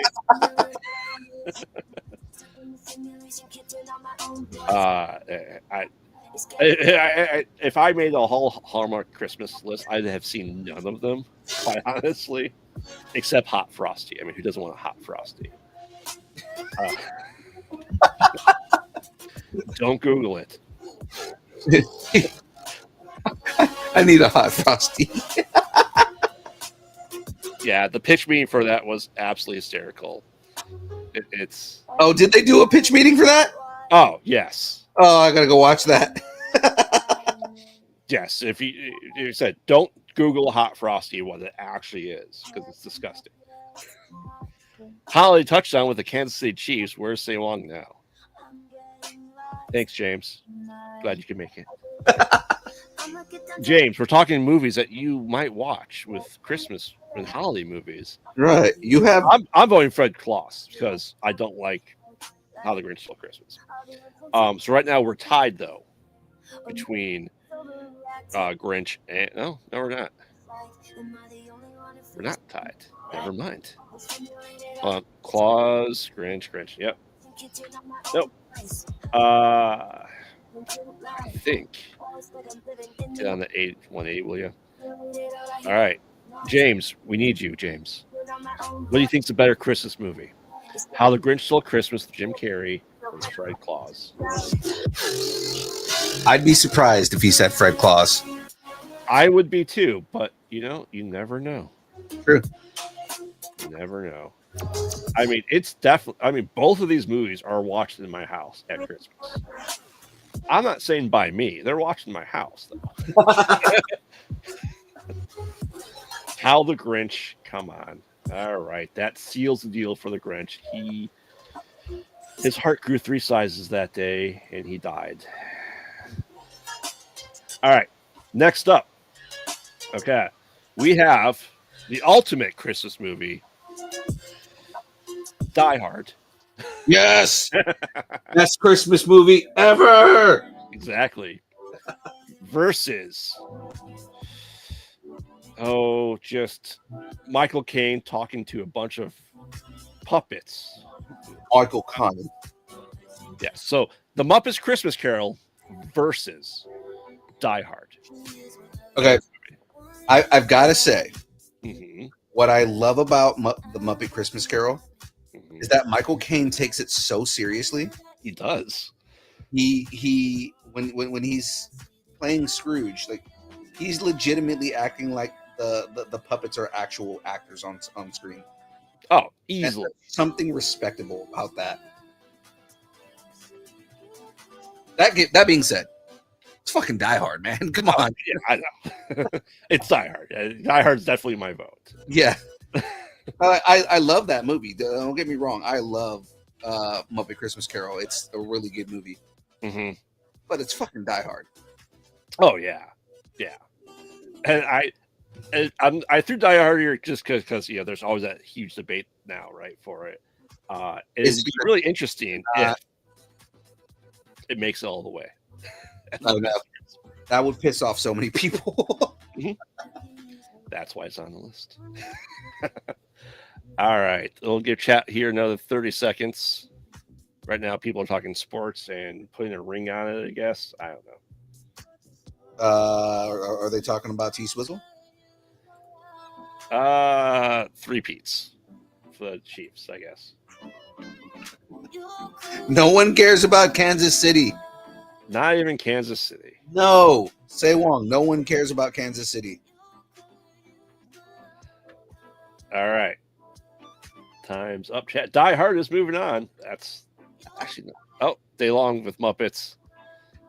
It actually surprises me that moved on. Let's face Die Hard is a better movie. I think. Muppet Christmas Carol is not a bad movie, man. It's.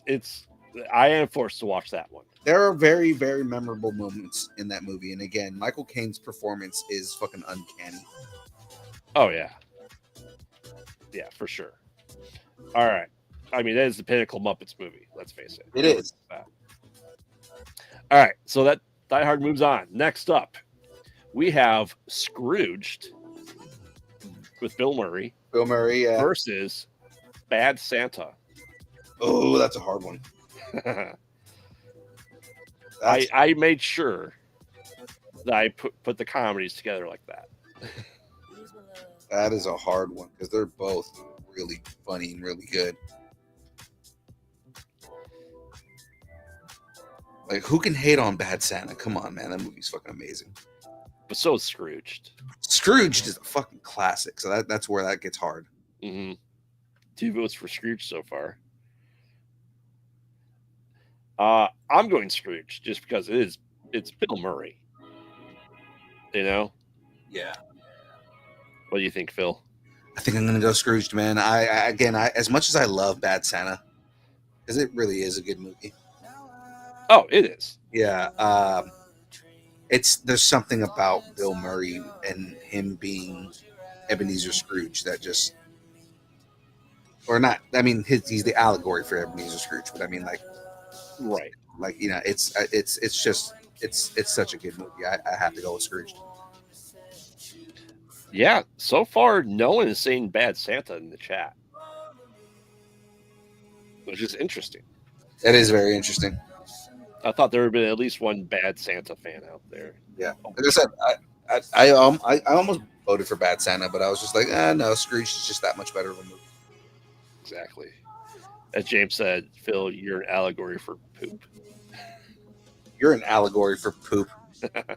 Why you're not on the show right now, poop monster. Oh. And then he All right. shows up and he comes on. He's like, "Who's on the show?" Exactly. Come on, Taylor. Let us know. I'm going to ride the elevator with the Grim Reaper and Ghost Ridge. Yeah. I like it, chat. Like it. All right. Taylor, let us know your vote. You're saying it's a tough one. I don't disagree. These are... I think most people have seen the majority of these movies. Oh, Taylor's going Bad Santa. I got to ask you, is Spirited on here? Of course. So good. Spirited fucking... That's the movie I was not expecting. I was not expecting that to be the movie it was. No, not at all. Not at all. But I do enjoy that one, so that's why it's also on this list. Yeah, Spirited was really good. All right, well, Scrooge moves on now for the spooky round of this bracket. Jack Frost, the horror movie. Of all fucking movies, Jack Frost. Come on, man. Versus Terrifier 3. I have not seen Terrifier 3. Mm-hmm. Uh, You've listened to I have a podcast about it. I have. And Jack Frost, maybe. I have. That's the only reason that I can have any opinion on this is because I saw Jack Frost once. Personally felt like that movie was stupid, but I mean, like, but I've seen it. I haven't seen Terrifier, but I've heard it described by 3 different people. Taylor, the horror movie one. The horror movie. The Michael Keaton one's on this list. Don't you worry. How many Jack Frost movies did they make? They made multiple. 2. It was 2? 2, just 2. Yeah. Yep. For anyone who doesn't know that listens to the podcast, Jack Frost was the most polarizing movie until very recently. That's between Salem and I. Killer Clowns from Outer Space took the cake for the most polarizing movie that we reviewed. Absolutely did. If there's no movie he loathes more than Killer Clowns from Outer Space at this point. Oh yeah. Rise of the Guardians is not one of the 2 options there, James. I'm sorry. I'm going Jack Frost. I don't need to see Terrifier 3 ever again. Ever again. That terrible, but in a good way. Aside from fucking swords, killing demons. Yep. He went into the weird sci-fi realm. Should have just stuck with fucking a straight horror movie. Oh yeah, I completely agree. Oh, we have a vote for Terrifier 3. That's who voted for Terrifier. Say one. Of course, you vote for Terrifier. Oh, after you go to a con and see probably 300 Arctic Clowns too, it just kind of ruins it too. We saw one at PhantomCon. Yeah, it was a Christmas Terrifier. It was the him as Santa Claus, and he had the fucking the hefty bag. Mm-hmm. Full of goodies. The hefty bag full of goodies. Full of bombs.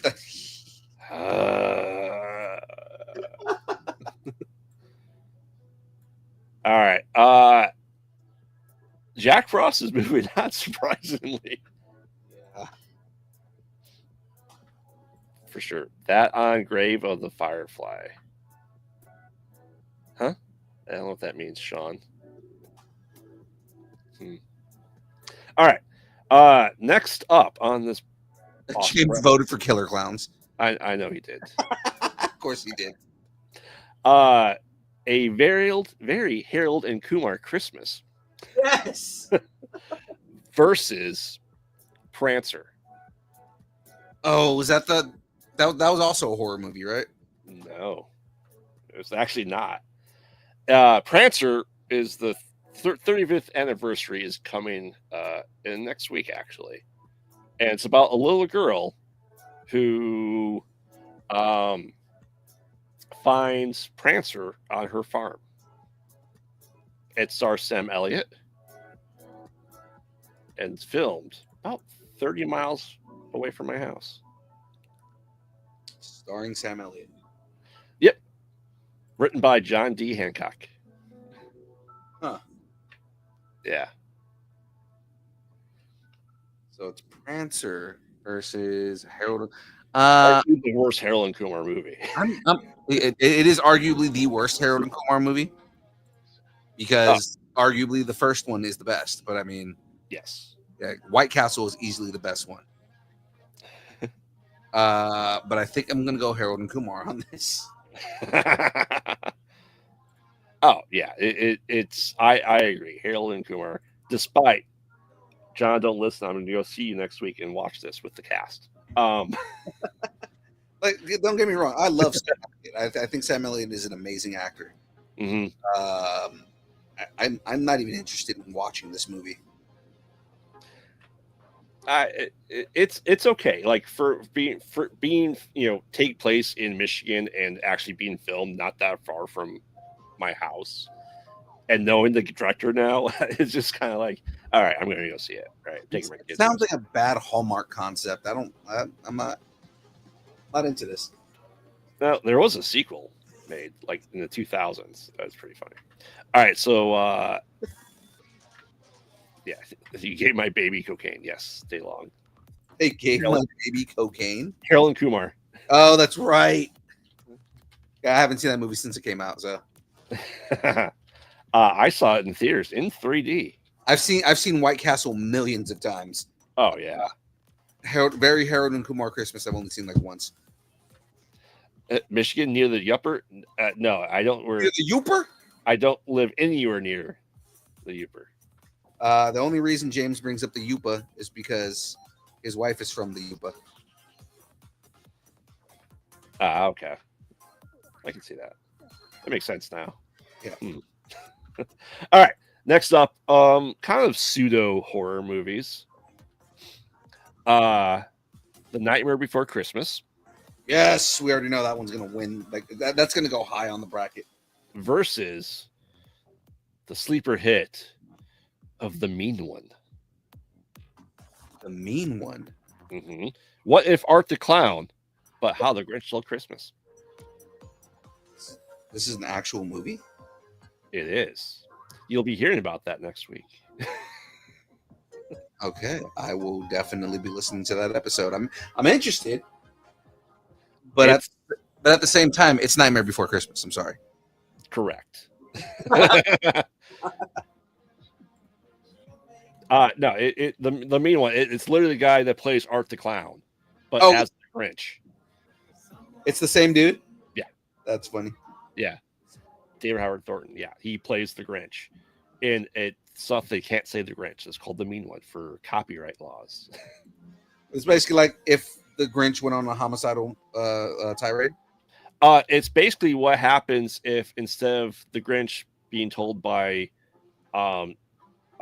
Cindy Lou Who that she loves him and instead calls him a monster. So he turns evil. You're a monster. Mm-hmm. Mm-hmm. Yeah, I have no doubts that anything going against Nightmare Before Christmas wasn't, going to win. It's Nightmare Before Christmas, man. I mean, oh yeah, arguably one of the best Halloween / Christmas movies like that there is. Oh yeah, easily. It's and not that the wife watches the show, but if she did and she didn't include this on the list, she would kill me. So, all right, the DeLongs would murder me if this wasn't on there. They literally have like an entire room dedicated to Nightmare at their house. Really? Yeah. Oh man, my wife would too if she was able to. As I just said, my whole house loves that movie. All right, next up, we have. Is the wife a fan of The Mean One? No, she's not. Next up, we have Michael Keaton's Jack Frost versus Violent Night. Oh, Violent Night. With David Harbour. Yep. As a pissed off Santa Claus. I never watched it, but I actually heard good things about it. Oh, it was absolutely fantastic. Yeah, I heard it was like one of those movies that you go in expecting it to be terrible, and it actually is like one of those movies that is like palatably watchable. Oh yeah, and John Leguizamo was in it. He plays a fantastic bad guy. I know John Leguizamo was in that movie. Makes me He want to watch it is. even more. You need to watch it. You need to watch it. It's on Amazon Prime. I like. It's one of those movies that I'm like, oh, I should watch this, and then I never end up watching it. Yeah, watch it. If you haven't seen it, I'm not going to spoil anything, but it's just amazing. I'm going for Violent Night. I do not like the Michael Keaton Jack Frost. That movie was also dumb. It was. He knew it was his dad because he moved his one Pacific Army guy in his formation. So what are you voting for then? Jack Frost. No, fuck no. I'm voting for the movie that I haven't watched that I've heard good things about. So, Violent Night it is. Sweet. James said he hasn't seen Violent Night and doesn't remember Michael Keaton's Jack Frost. No one remembers Michael Keaton's Jack Frost. Not even Michael Keaton. I remember Michael Keaton's Jack Frost, and I wish I didn't. Uh-huh. Oh, yeah. And say along, no, Ghostbusters 2 is not on this list. Because if I threw Ghostbusters 2 on it, I'd have to throw Fellowship of the Ring because they disbark on December 25th. But yes. All right. Next up, Violent Night does move on. Next up is National Lampoon's Christmas Vacation versus Nicolas Cage's The Family Man. Never watched The Family Man. Heard it was terrible. It is. But it's Nick Cage. So there's that. If you want to see Nick Cage losing it and essentially relive like It's a Wonderful Life, you have Family Man. That being said, National Lampoon's Christmas Vacation. So let's actually put this one in here. Here's the I'm silencing any dissent on this one. Our literal 9/9 movie right now, the movie we watch when we go to sleep every night, and it's this happens during the course of the year too, is National Lampoon's Christmas Vacation. Mm-hmm. So automatically that moves on. Yes. Sean, say, what do you mean? You have to put Die Hard in because Bruce Willis says it's not a Christmas movie? I don't care what Bruce Willis says. It's a Christmas movie. Yeah. Also, Family Man is... No one remembers it either. It's that movie where, in the end, Nick Cage gets to live another life. Mm-hmm. Essentially. Yep. And it's one of those movies that would have been, it was good in concept, but not good in execution. Oh, yeah. Yeah, I don't disagree with that. Like, I watched it once. Yeah. The story was actually good.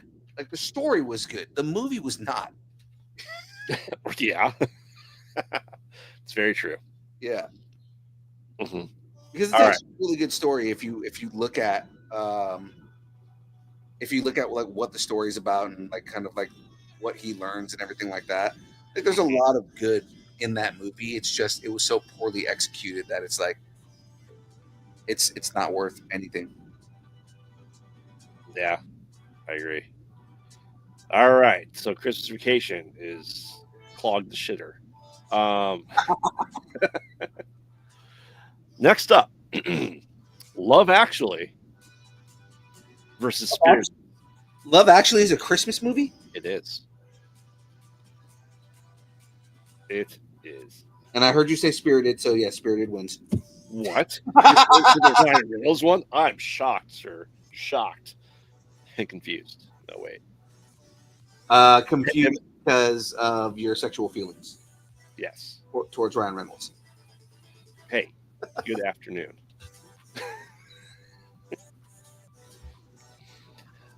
Am I watching bad Christmas movies during the holidays? Yes. He's like, he absolutely is. And when you've done it for 3 years in a row now, do you know what's left in that barrel of Christmas movies? A big steaming pile of shit that's hidden under the barrel. So Hey, I gave you a movie, and you guys aren't reviewing it. Which one's that? Oh God, what was it called? It's the Yule Log movie. Yeah. We're saving stuff for next year too. So we determined that we're at such garbage movies now for Christmas that we have to space it with something good in between. So we're doing end of the year wrap up segments as well. So Gotcha. Now, because the Yule Log movie wasn't like amazing, but it was one of those surprising movies that like I did not expect to be as good as it was. Because we literally weren't. This is last year. Got to tell the story for everybody. We were looking for a movie to watch, or not a movie. We were trying to put on a Yule Log while we were just hanging out, right? Yeah. And so we're on. I don't remember. I think it was Hulu, or I don't know. It was on Max, right? And we're finding like all these different Yule logs on Max, and it's kind of cool, right? So then we find this one Yule log, and turn it on, and it's like a normal Yule log for like 20 minutes, right? So like it's not anything like it starts off as a normal Yule log, right? Yep. And then all of a sudden, it turns into a horror movie, right? Like at first, it's found footage. Right, because it's supposed to be a video, like basically it's the main character is a videographer, and he films like Yule logs to like sell to like companies and stuff. Yeah. Right. And then it becomes like a full-on horror movie because the Yule log is like killing people. And it is a very, very, very stupid concept. It's the opposite of Family Man. It is a very stupid concept that is executed so well because it's Adult Swim, right? So when you look it up, it's like Adult Swim Yule log, right? Yep. And because I thought it was gonna be like you know how like you do like certain Yule logs, it'll have like characters that show up in the background. I thought it was gonna be like Aqua Teen Hunger Forces, just like rolling around and talking or something like that in the background, right? No, it's a full-length feature horror movie about a Yule log that kills people. Yes. And again, because it's Adult Swim, it's actually executed extremely well. So that I remember I texted you immediately when I saw it, and I was like, yeah. "Dude, have you seen this?" And you're like, "No." I was like, "How have you not seen this? This is the fucking greatest thing ever." When I looked at the list I had already for this year, I go, you know what? I had Hell on the Shelf, watched it, and if you want to see a knockoff Elf on the Shelf, found footage, ghost hunter-esque bullshit movie, then that movie's for you. You'll essentially, when guy's getting strangled in the movie, they saw him running up the stairs, grabbing the line with his hand and wrapping it around himself. It's not good. What? This is one of the movies you guys are reviewing? Yeah. That alcohol is consumed while watching it. I can't wait. I can't wait to hear. I can't wait to hear. I can't wait to hear Salem destroy it. Oh, he texted me last weekend and he goes, "What the fuck did I just watch?" Yeah, I cannot wait to hear Salem wreck this movie, man. Spoiler alert, one of my highlights. You ready for one of my highlights? You ready? Yeah. I personally don't know anyone involved with this movie. I'm glad I don't know anyone, because it's like something I know people that would do it. Right. So I had to check to make sure I didn't know anyone involved with it. That bad. I go, yeah, I'm going to destroy this movie. So, all right. But that all being said, Spirited does make it. Actually, a decent movie. Yes. All right. You ready for the last two of the night? Yeah, let's go. Ernest Saves Christmas Yes. versus Batman Returns. Ooh, Ernest Saves Christmas. Mhm. Batman Returns 100% is a Christmas movie. Oh yeah, I was just yes, I had to include it, right? Yeah, there's no argument on that one. That one 100% is a Christmas movie. I know. I was just messing with Sean earlier, and I said it's not there because it's a Christmas movie. But Ernest Saves Christmas. I mean, I feel like that one. I feel like Ernest Saves Christmas and Ernest Goes to Jail are the ones that most people don't watch anymore. Ernest Goes to Jail was like my favorite one. Scared Right. Stupid was good. I love Scared Stupid, but I mean, Ernest Mhm. Goes to Jail was like my favorite one out of all of them. Well, like I said, most people don't watch Ernest Saves Christmas, I feel, anymore. Maybe in the 90s, but not at this point. Yeah. Well, now, I mean, like a lot of kids aren't going to watch it just because, you know, Ernest movies were like our movies. Oh, easily. Yeah. That's more so like that's something you want to teach your kids about. Oh, yeah. They watch Ernest Scared Stupid this year. Nice. First time. Because of the bracket. You know what? They've never seen it. We're going to watch it. Yes, children, I am forcing you to watch this movie. Mm-hmm. Do you have a choice? No, you don't. No.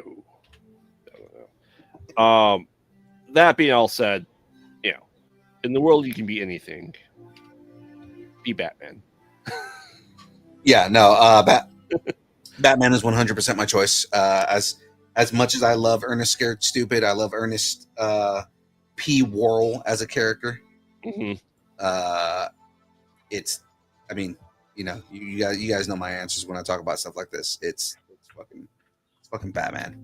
And Batman did kill a guy by attaching a bomb to him and throw him into the sewer. So, you know, Did on Christmas. totally did. Remember, Michael Keaton's Batman was not afraid to kill. No, he killed lots of people. He did. He killed everybody in Ace Chemicals. Mm-hmm. All right. So that rounds up where we're at. What we have left to give a taste of the last of this month is we have on this list Gremlins, because it's a Christmas movie. It is a Christmas movie. Gremlins 100% is a Christmas movie. Jim Carrey's A Christmas Carol. I never fully 100% watched that movie. It is awful. I think that's why I didn't watch it. I heard it was really bad. Mm-hmm. Black Christmas, whichever version you prefer. Probably not the last two. Jingle All the Way. Oh, yes. Turbo Man. Exactly. That wins just for Turbo Man. Mr. Arnold Schwarzenegger as Turbo Man. Mm-hmm. Home Alone. Because we have to. Yeah, no, it's law. It's law. We are contractually obligated. Mm-hmm. We are. Buddy the Elf, or Elf. Elf, yes. Miracle on 34th Street, because it's a classic, right? Yeah. No, we're talking the original Miracle on 34th Street, right? Okay. Yes. A good one. Yes, Phil, there is a Santa Claus. Oh, by the way, that leads into The Santa Claus. Just the first one? Just the first one. Okay, first one was the best one. If we rope in 2 and 3 in the TV show, it's not going to win anything. So the second one was okay. The third one felt pointless. The TV show was meh. Right. It wasn't bad, but it wasn't like notable. Mm-hmm. Krampus. Which one? The 2015 one, for anyone asking, with Tony Collette. Of course, Polar Express. God, I hate that movie so much. That movie has forced entire generations of kids to have to ride trains that they don't want to ride. My son is obsessed with the Polar Express. Just throwing it out there. It's a Wonderful Life because It's classic. It's a classic. It's a good movie. And arguably the worst Christmas movie of all time. A Christmas Story. Really? You don't like Christmas Story? Hate Christmas Story. Is it because it's a series of vignettes? It's basically what it is. It's not like a cohesive story. I hate it because it's literally the town next to me. Oh, gotcha. My town is mentioned in that movie. It's too close to home. Literally. And everyone in this area is like, oh, we have to go to the house. Like the house was in fucking Cleveland. All right. It's not in Hammond. Oh man, that's funny. Yeah. So it growing up with it because everything has like everything about that in this area, just because it's literally filmed right down the street. Like the fact that, you know, the sequel that the bar that Flint opens in the 70s. Yeah. My in-laws went to that bar growing up. So it's ingrained into my history of who I am, and I don't like it for it. That's what we have upcoming on the bracket. Did Graveyard almost shoot his eye out? He did. Sewong said the person who played the mom in that movie was he saying, was that before or after Indiana 2? That was Temple of Doom. So Indiana Jones was, last one's 89, so it was 83, 86, 89. Christmas Story was 1984, I believe. So that would have been before Mhm. Temple of Doom. Yes. Yeah. Yes, and the dad was the dad in, I think we discussed this before, was the dad in Billy Madison. Yeah. Let it flow towards you. Yeah. The hate is very real because TBS with their 24-hour Christmas Story marathon kills me. Did you? Okay, so I know you just said you hate the first movie. Did you watch the second one? No. The second one's got a better story. Which second one? Better than the first one. The actual sequel or the one that came out as number 2? The new one that just came out. Okay, because that'd be the third one. Yeah, that's right. They did do Christmas Story 2. Christmas Story 2. Yeah, the new one's a Christmas Story. Christmas Story is actually pretty good. Yeah, because it's him as an adult and bringing his family to his mom's house. I get that, and like I said, you'll hear more hate of it because literally the welcome center that has all the people in it come to it every year. I can literally see it from my house. I could see Ralphie from my house if I wanted to. Oh God! All right, let's get progress report here, guys. Yes. So here is what the Discovery is looking like. Ooh. So there's like the internal compartments on here. We've got kind of like the back wings on this. Landing gear is done. And then, of course, there is the rockets on the back. Now, what's cool with this is when you move the rockets back and forth, it moves the flaps. Interesting. Right? Mm-hmm. And then you can, you move it back and forth. It does. So it does, pitch and yaw and do individual and all that. It's pretty cool. So it's like almost like a toy to fly. The other cool thing, I got to put the camera down here. So when you pull this back, the wheels, the landing gear goes up. So like you're flying, right? Yeah. Pull it back, or if you push it forward, it drops the landing gear down. So you can set it down. And where's the poop go? In space, nobody can hear you poop. So I heard contradicting stories about that. That poop is the biggest problem that NASA has to solve. Yeah, I know.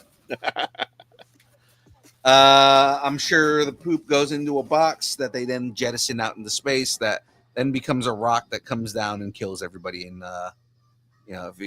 there are stories of people getting hit with flying shit. So That's actually usually from playing. Oh man, can you imagine a sci-fi movie where there's so many people in space that it's a fecal asteroid that kills humanity? Oh, sounds like once you get the budget, you've got a movie. I like that idea. What would we call it? What would we call it? Like poop steroid? I don't know. I don't know what we'd call it. The day the Earth starts shit. Yeah. The flaming poops, and we're Poopageddon, Poop NATO. Poop NATO. Why is it turning into a tornado?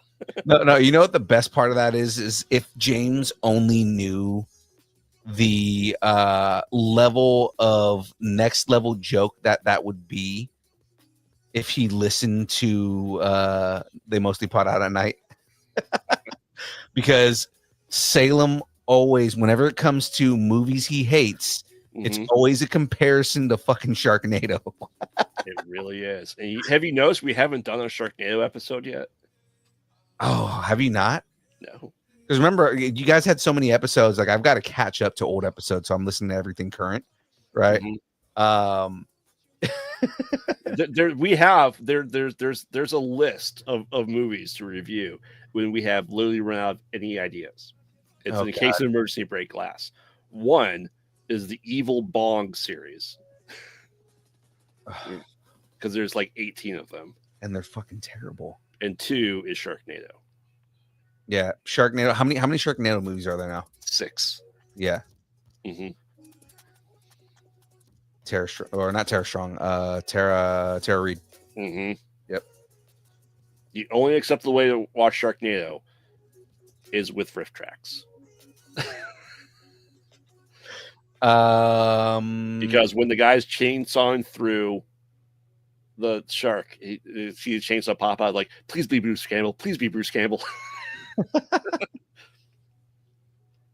If you know Jurassic Dead, we are trying to stay away from horrible stuff that makes us not want to do the show.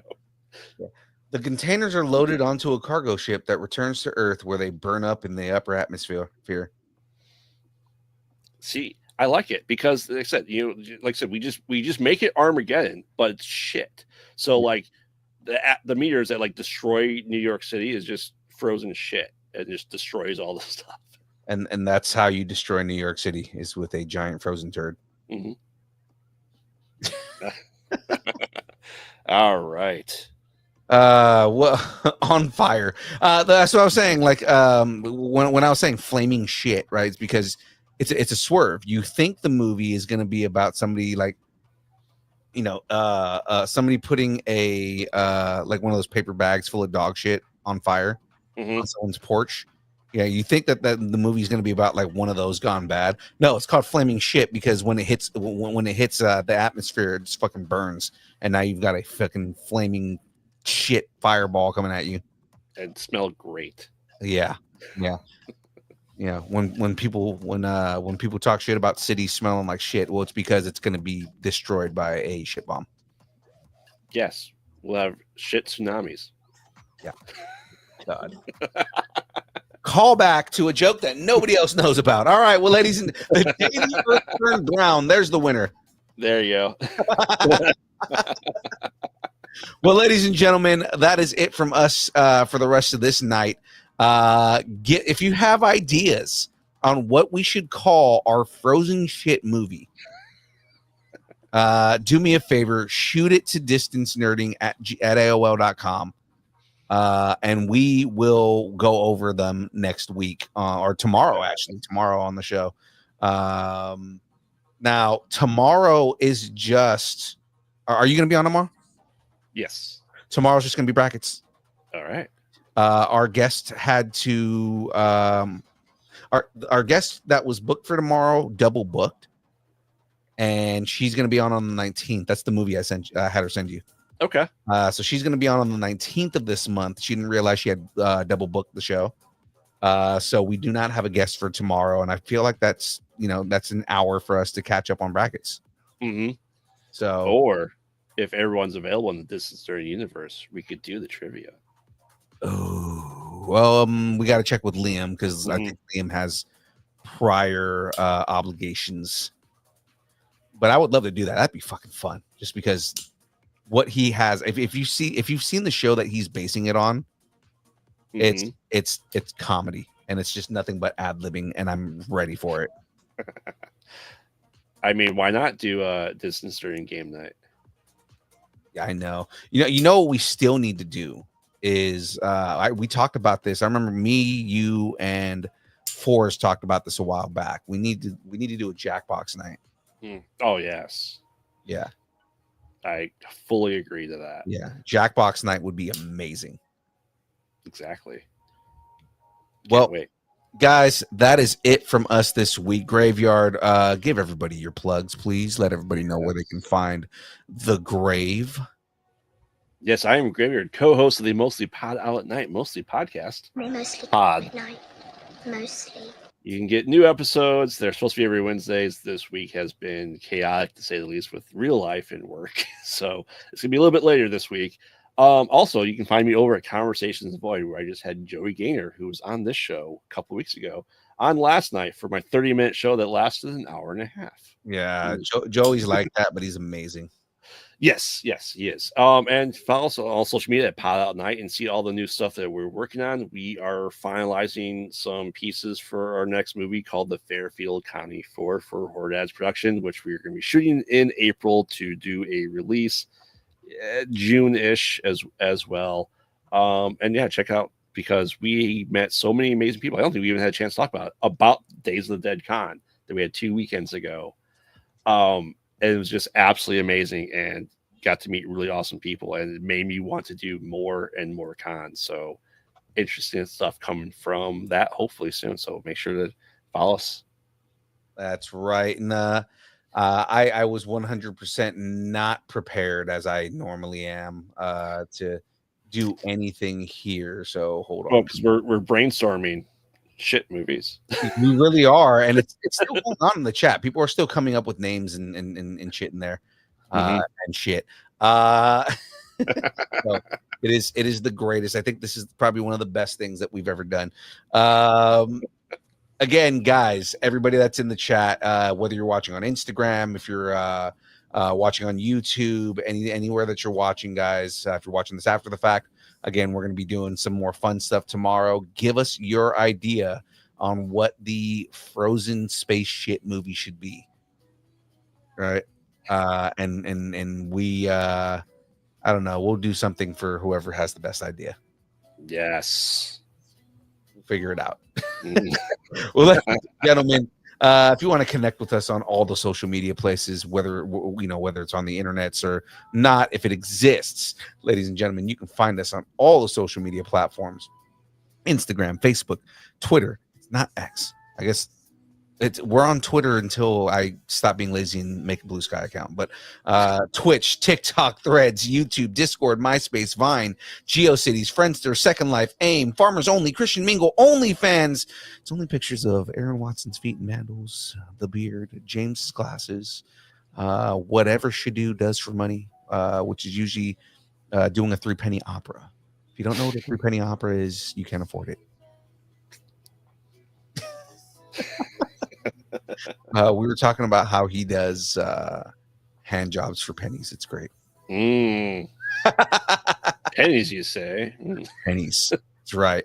And of course, ladies and gentlemen, if you would like us to break up with your boyfriend, girlfriend, significant other, pet, schoolyard bully, annoying neighbor, where was I here? Annoying neighbor, or just tell us how much you enjoy us, hate us, or wish the internet would consume us completely and spit us out at the feet of Tara Reid in the 7th installment of Sharknado.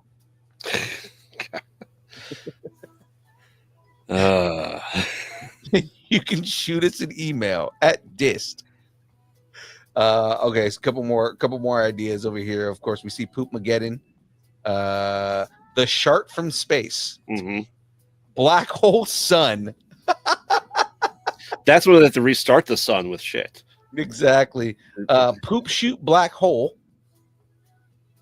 Shit again. Okay, so we got another shit again there. Ice Planet Poop Pirates. Huh. That gives it a different layer and makes it a little bit more fun. It does. Ice layer poop pirates. Because then that's like, yar, me wanting the get off of me poop deck. Exactly. Me have to shit.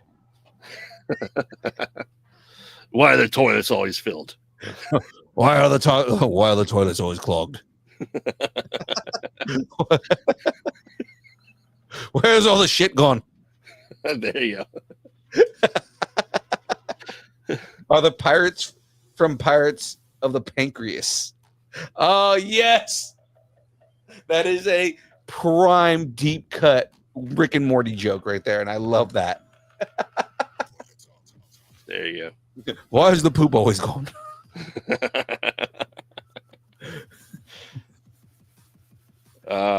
Oh my god. All right. Nerding at AOL.com, and we will read it on the air. For a second, I forgot that was still there. One day they'll get used to this. I know. Oh god. Well, ladies and gentlemen, that is it from us. It is now time for the dance party. We will see everybody tomorrow. Let's get this going. I wish I had like a poop emoji, like dancing Snuffy or something like that. Yeah.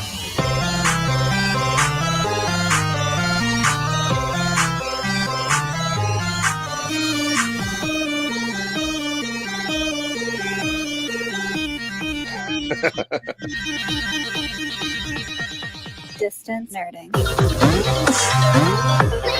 The rumble from down under.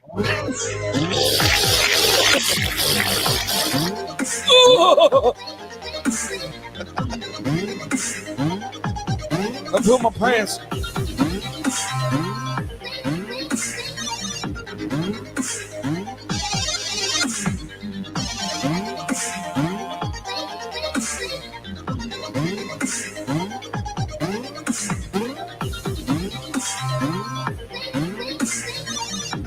It's just butts everywhere. Need some happy little poop here. Oh, that was has nugget of corn. I'm just gonna pay that happy little corn.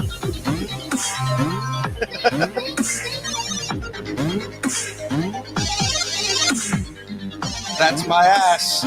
Poop decks below. Get the dude wipes.